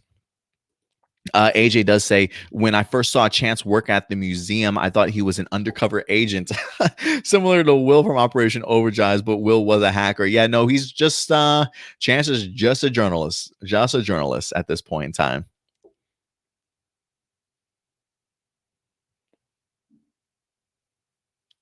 All right, guys. I think other than that, I think that's probably going to go ahead and do it for us here today in regards to our episode for A Plus Morphinominal, guys. But again, another stellar episode of Dino Fury. I hope you guys definitely enjoyed all the topics that we certainly talked about and discussed about today. And we're continuing along here with this Dino Fury excitement hype train. So, guys, continue to show your love for not only the cast, but the crew as well over on Twitter and on Instagram. Continue to show their support as they continue to go ahead and make a rather impressive season for us Power Ranger fans. But other than that, guys, we certainly will be back next weekend. Certainly do not worry about that, tackling episode number 5 for you guys. So definitely join us every Saturday live at noon Central Time. We'll definitely keep you guys up to date in regards of the world of Power Rangers, Ranger Nation, and Tokusatsu from all the news and information that winds up dropping throughout the week. But other than that, guys, listen, if you want to follow us on social media, please go ahead and do yourselves a favor. You can find us at A Plus Opinions, very active over on Twitter, as well as our main Facebook page. And you can also catch us on Instagram as well as Twitch for you gamers. If you continue to like our content, guys, we're trying to push past 50 likes this week, guys. So if you love what you saw, if you love our content and you plan on coming back for more, hit that like button, guys. That thumbs up certainly does go a really long way. And if you also want to go ahead and support the channel in other ways as well, guys, again, we do have ourselves a Patreon account, patreon.com/A Plus Opinions. We've got 3 different levels of tiers from $1 a month to $5 to $10 a month, whatever you certainly prefer. But we've got great early access content along with exclusive content only, not only for our Power Ranger stuff, but also our Marvel, DC, and movie stuff as well from A Plus Hero Report. So 2 YouTube channels worth all in one. So yeah, if you want to go ahead and help us grow monetarily to help keep the lights on and grow our production, check us out at patreon.com/A Plus Opinions. But if you're not able to, definitely go ahead and hit that like button, guys, and continue to share and subscribe to our channel. But other than that, guys, that's going to go ahead and do it for us. Oh, real quick, shout out to Carol for certainly joining us here today as well. Wanted to go ahead and get you in here before we closed out, guys. So thank you very much for certainly joining us, everybody. But we will be back next week. So until then, do me a big favor. Take care of yourselves. Take care of each other.